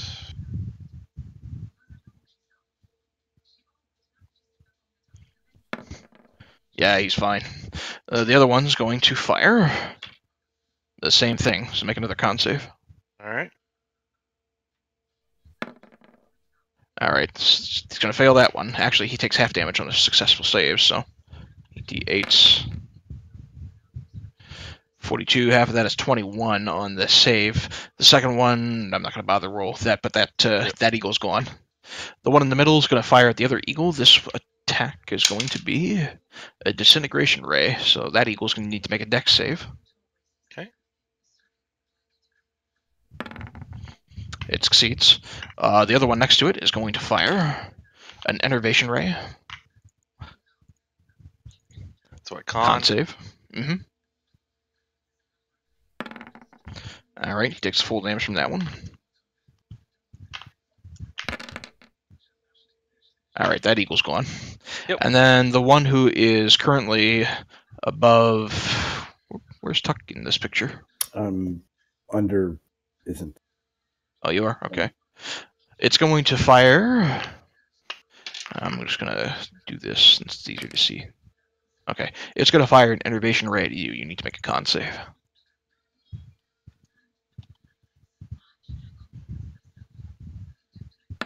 I had such a good plan for my eagles.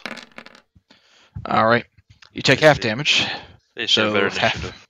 18. 37 rounded down, 18. You take 18 points of necrotic damage. And they're going to stay floating above where they are. Can't, you're up to the top of the round, assuming you're back.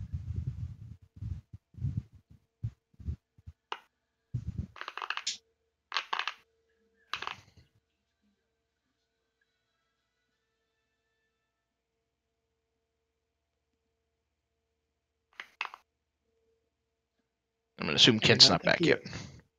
I'll tell you what, Dr. Connors, why don't you go? We'll just go back to Kent when he gets back. Okay. I'm going to move up to here and shoot the beholder straight up. Mhm. I didn't mean Crit. to roll advantage, sorry. Oh, yeah, you don't get advantage. Okay, 24. We'll count the initial damage die, which is a 2, so, 6 points of damage. Plus another the 4. 4 for the favorite enemy, and plus your hunter's mark. Alright? And then I'll move back. Okay. Tegan, you're up. The beholders didn't actually move down or anything, so they're still up in the ceiling, correct? 40 feet up, yep. Yep. Okay. Sorry, guys. You're fine. Okay, after Tegan's done, Kent, you'll go. All right. If you want them to go before me, that's fine. Go ahead. I haven't You're done all anything right. yet. Go ahead. All right. Then what I'm going to do is cast that. Okay. 3 illusory images that look just like you begin to shimmer around you. And what I will do then is move to here where I'm barely visible, but not quite in the room yet. Mm-hmm. And that'll be my move. Alright. Tuck, you're up next.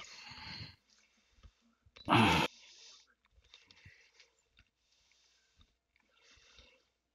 gonna run straight up the wall. All right. For my Now to full run. movement. Mm-hmm. And then try and jump on top of the beholder. Okay. Make an acrobatics check. Not going to be a particularly high DC. Yeah, you get on top of it. And I'm going to hit it. All right. 21 hits. All right. You get one swing in, you hear soul.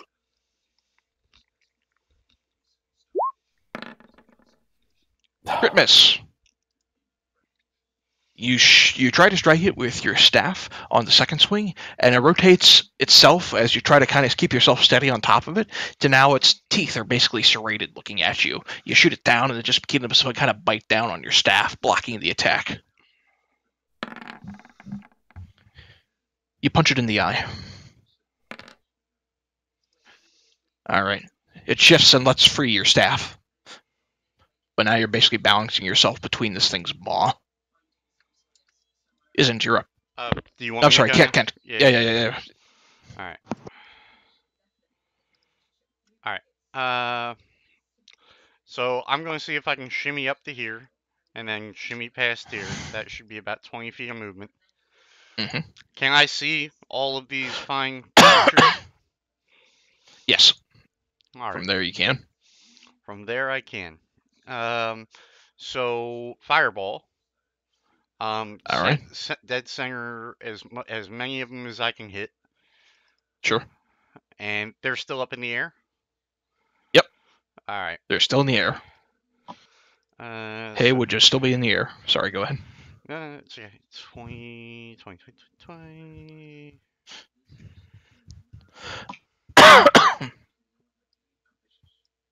Justin, that's because the dice rolled aren't getting the modifiers.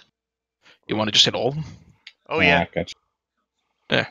If you mouse over the number, it'll show you the roll is the first number. Yeah. If you hover over the actual roll, it'll show the actual in the parentheses what the actual roll is at the end of the equal sign. Gotcha. And then Thank you. add the modifiers in there. So, yeah, roll 20 automatically adds the modifiers and everything as part of the rolls. All right. Especially dexterous. So, I'm just going to do them all rapidly at the same time. 1, 2, 3, 4, 5. One saves. All right. The one in the south, west saves. The rest of them do not. Okay, and with my remaining 10 feet of movement, I'm going to back up to here. Okay. So, as the fire kind of engulfs the rest of them, you hear some simultaneous cries. The one that Tuck in particular is on, you masterfully navigate around him, and as that body alights in flame, it begins to drop. But Tuck, since you're a monk, you don't take any damage anyway, but you are back on the ground, basically standing on top of that dead creature's body. Good. One of them is out. Okay. All right, Isn't. Now you may go. So, You these dodge guys it just still before it hits you. are these guys all still 40 feet in the air? Yep. I'm going to stand on top of this beholder's corpse. Mm-hmm. I'm going to run and jump and try to misty step on top of this one in the center. D10.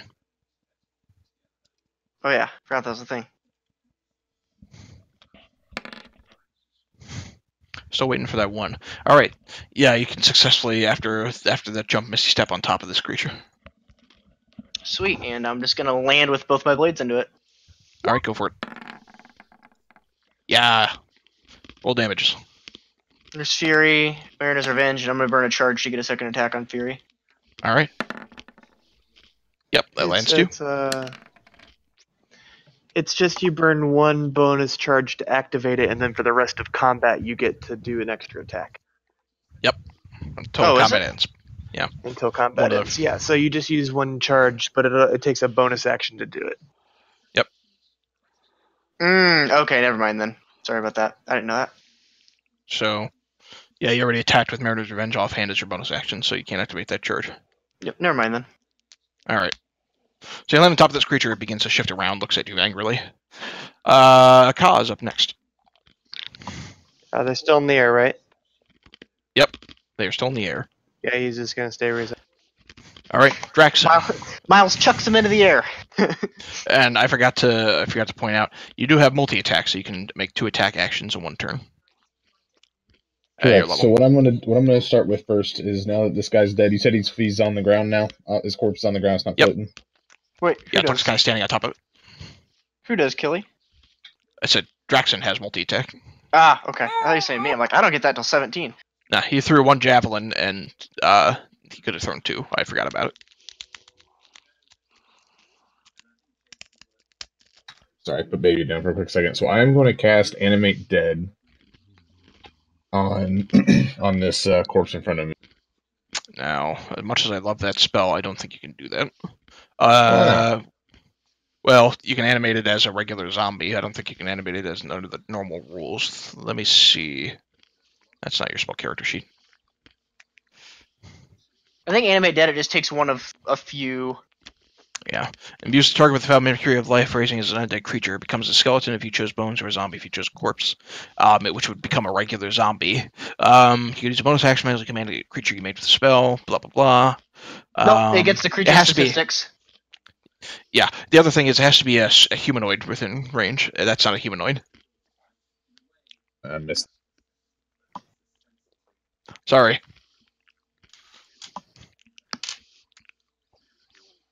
Looks like I'll move in and I'll just I'll use my javelin twice. All right, which one? The one in the middle. Okay, go for it. 16 lands. All right, and 8 does not. So go ahead and roll damages for 1 attack. All right, you watch as the javelin just goes right into the side of the creature. It shifts a little bit, isn't still holding on to it. All right, I'm gonna back up a couple of spaces. All right. Will, you're up next. Alrighty then. Let's see. Fun with undead. How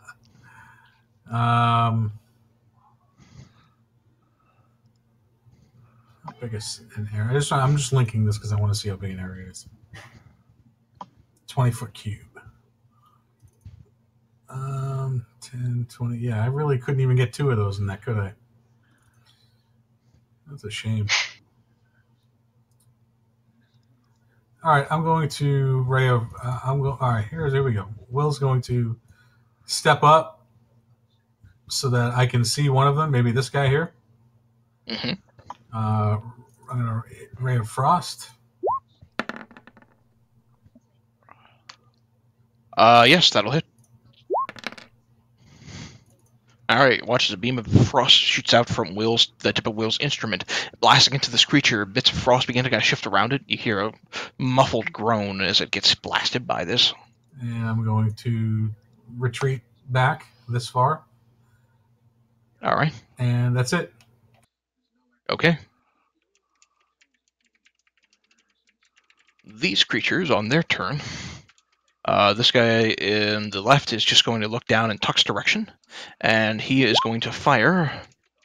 This is going to be a fear ray. I need you to make a wisdom save.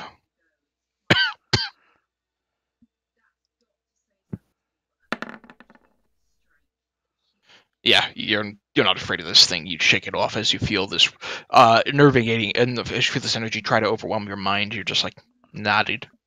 The one in the middle is going to float 20 feet higher into the air, into what is, by the way, a 100-foot tall, high-vaulted ceiling. So isn't you are now 60 feet in the air, roughly. Cool. And it's going to attempt to, with one of its eye stalks, fire. This one's also going to be a fear ray. So I need you to make a wisdom save. You barely save. I'm not afraid of you. The other 2 are going to... well, this one's going to shift up a little bit more. And looking down at... looking down over in Tuck's direction, it's going to fire. This one's also going to be fear ray. Do it again, Tuck. All the 2s. All right. Now you're frightened.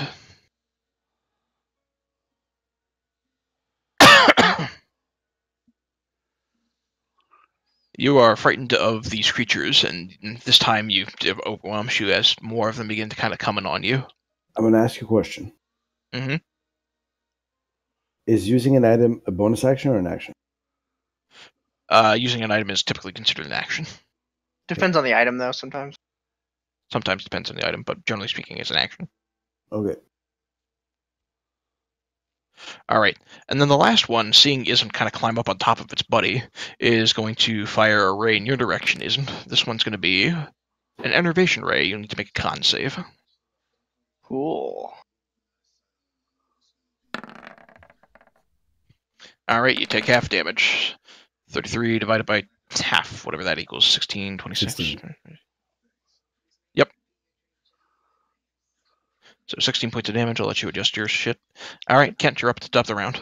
Kent's going to repeat the same maneuver he did before. He's going to poke his head in and fire a fireball up in the air. Now, even though that one went 20 feet higher, it's a 20-foot radius way call, and I imagine that would be like a sphere. I guess. Kent, you are muted in Discord. Oh, thank you. Talking to myself. Going to repeat the same maneuver. Okay. And even though that one with isn't on it is 20 feet higher than the others, I imagine if I'm casting the fireball up into the air, that that it ends up being more like a sphere. So if it's still going to clip the rest of them, yes. Yeah, so that's what I'd like to do. And okay. Don't need to explain yourself. You just need to follow through, Kent. Yeah, exactly.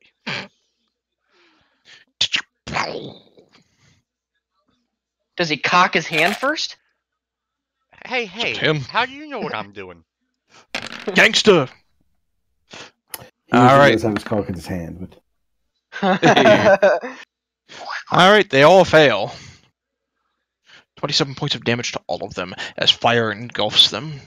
And then I'm going to retreat. Okay. They're pretty badly burned. Kurt, you're up next. Which one did you say flew up into the air? The one that isn't standing on. Oh, okay. It is 60 feet in the air. The rest of them are still 40 feet. All right, cool. I'm going to attack the one with the blue mark on him after I switch my Hunter's Mark to him, please. Sure.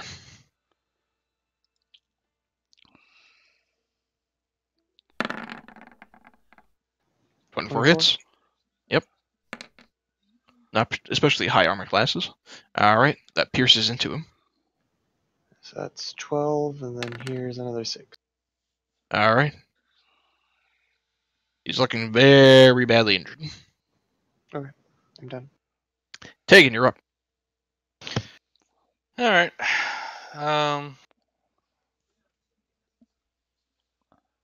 So since that worked so well for our mage, what I'm going to do is I'll move to here. And targeting that guy, I will hit him with Ice Storm. Okay.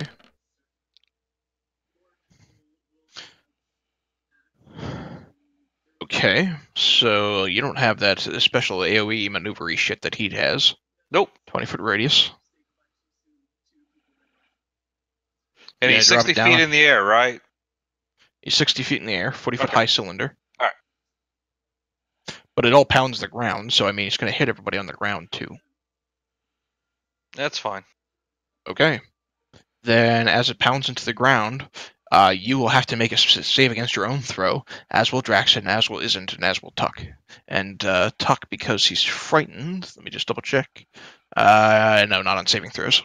But the 4 of you will have to make a saving throw against the Ice Storm then. It's a dex save, yeah. Yep.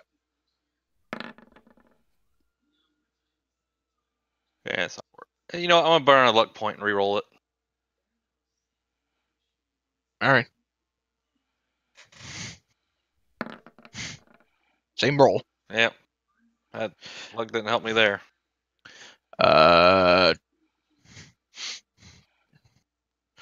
Dexterity saving throw. On a character sheet, there you go. Alright, you save. So, Draxon, I'll adjust your hit points. You take 10 points of damage. The rest of you take 20 points. I take half as well. You take half. Tuck, you take half. Yes. Tegan, you take the full damage. Yep. And then the remaining beholders. 2, 3. For the one on the top left there, he's just going to die regardless of whether or not he save. He collapses to the ground. And then the rest of them fail. So they take 20 points. Isn't the one you're standing on looks really badly injured?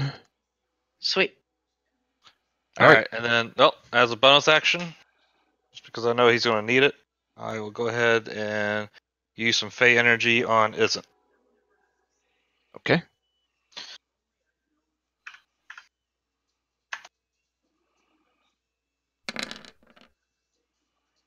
Wow. So you 20 get... hit points and 4 temp, right? Yep. That's a whole lot of health. Just double checking the range on that, that's all. Okay. Yep, and then as my rest of my movement, I'm moving back to where I was. Okay, 5, 10, 15, 20, 25. Your total movement speed is 35? Yep. You can get to about there because of the ice storm. Okay, fair enough. Alright. Tuck, you're frightened. Can you kill that radius for a second? Can I... Oh. This is when you kill the radius. Oh, kill the radius, yeah. I'm back. There you go.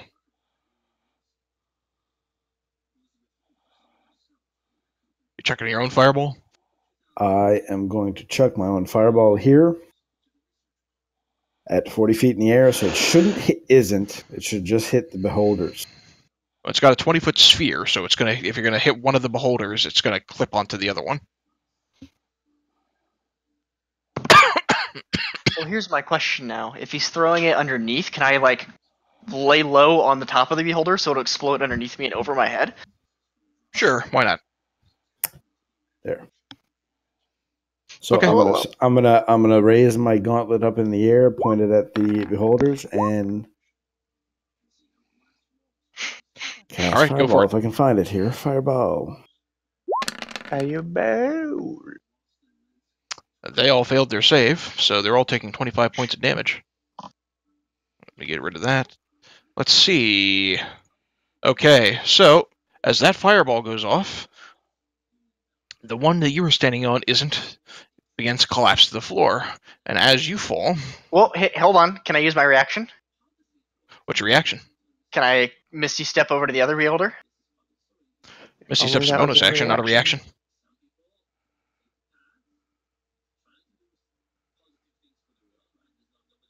I'll let you make an acrobatics check to see if you land on your feet. Well, I'm still going to take damage. It's pointless. No, but try and use a reaction to jump to the beholder. That There you Use go. reaction to try to jump to the beholder, sure. I'll do that. What should I roll? Acrobatics check. Oh, deal. Okay. Nope. You can Uh, fall about 5 feet short. Hold on. Stop. What did I can't see what I rolled base. Your base was 4. It's an automatic 10. I'm For pretending it's a 23. Okay, fine. It was underneath all the character panels. I couldn't see what I rolled. Sure. It just means I have to roll that d6 when you kill the other one. Go for it. Ballin'. Give him the stabs again. Yeah, those will hit. Okay. You kill that one, and you fall, and you take 22 points of damage. Nope, I take that back because it's only 40 feet. 6, 12, 13, 14, 16. You take 16 points of falling damage as the last one falls. Deal. All right, I forgot you're my out of 4 combat. temps. Nice. I assume these are Good work. stairs here. Those are stairs. I think we should collect Go, go, go, go. ourselves. Not that it matters. I'm sure undead beholders don't have any loot on them. That's what you think. Anal cavity search we go. Jump in there, bruh.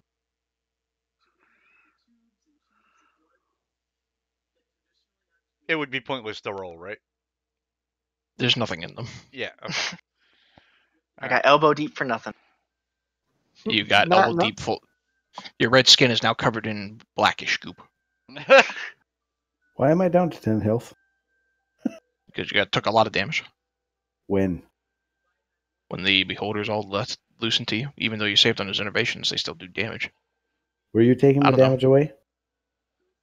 'Cause I was I too. might have. Because I was too.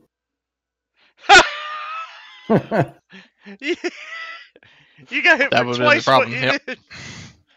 Because I Um, should have about 42, I think, is where I was at, give or take. Just go ahead and give yourself back to 42 hit points. Shall It's we fine. take a rest? Long or short? Short's a long for me, so. Short's probably a better idea than long. We are literally in the Shadowfell, and I don't want to be here any longer than we need to be. I could use a human rest. What do we think about that? What does that mean? It's where I go to bed and we Oh, adjourn for the night. yeah. You can. I'll say if you want, you can take a short rest. That's up to you guys. We probably have to cut one of these open and crawl inside to keep warm during the night, right? Otherwise, the winter winds will chill us to death. They're I undead. thought There's there's no no bad on warmth. the outside. Nice. All right. Well, can cast time and sleep. Time Oh, cut fuck again. that! That's not shit anymore. That's really funny. All right, we can take some sort of rest, and I will see you guys in 7. Sounds good. Yeah, I'm gonna go to bed myself. Guys, thanks. Killer, thank you. Thank you guys. Sorry, Yeah, my you pleasure. guys Thanks, fall asleep. everybody. Bye, everyone. So we'll deal with the short rest when we come on next week then? Yeah. Sure. Yeah. Alright. That was fun so far. Yeah, I'm pretty excited to see the big bad so I can stab him in his ugly face. Hey,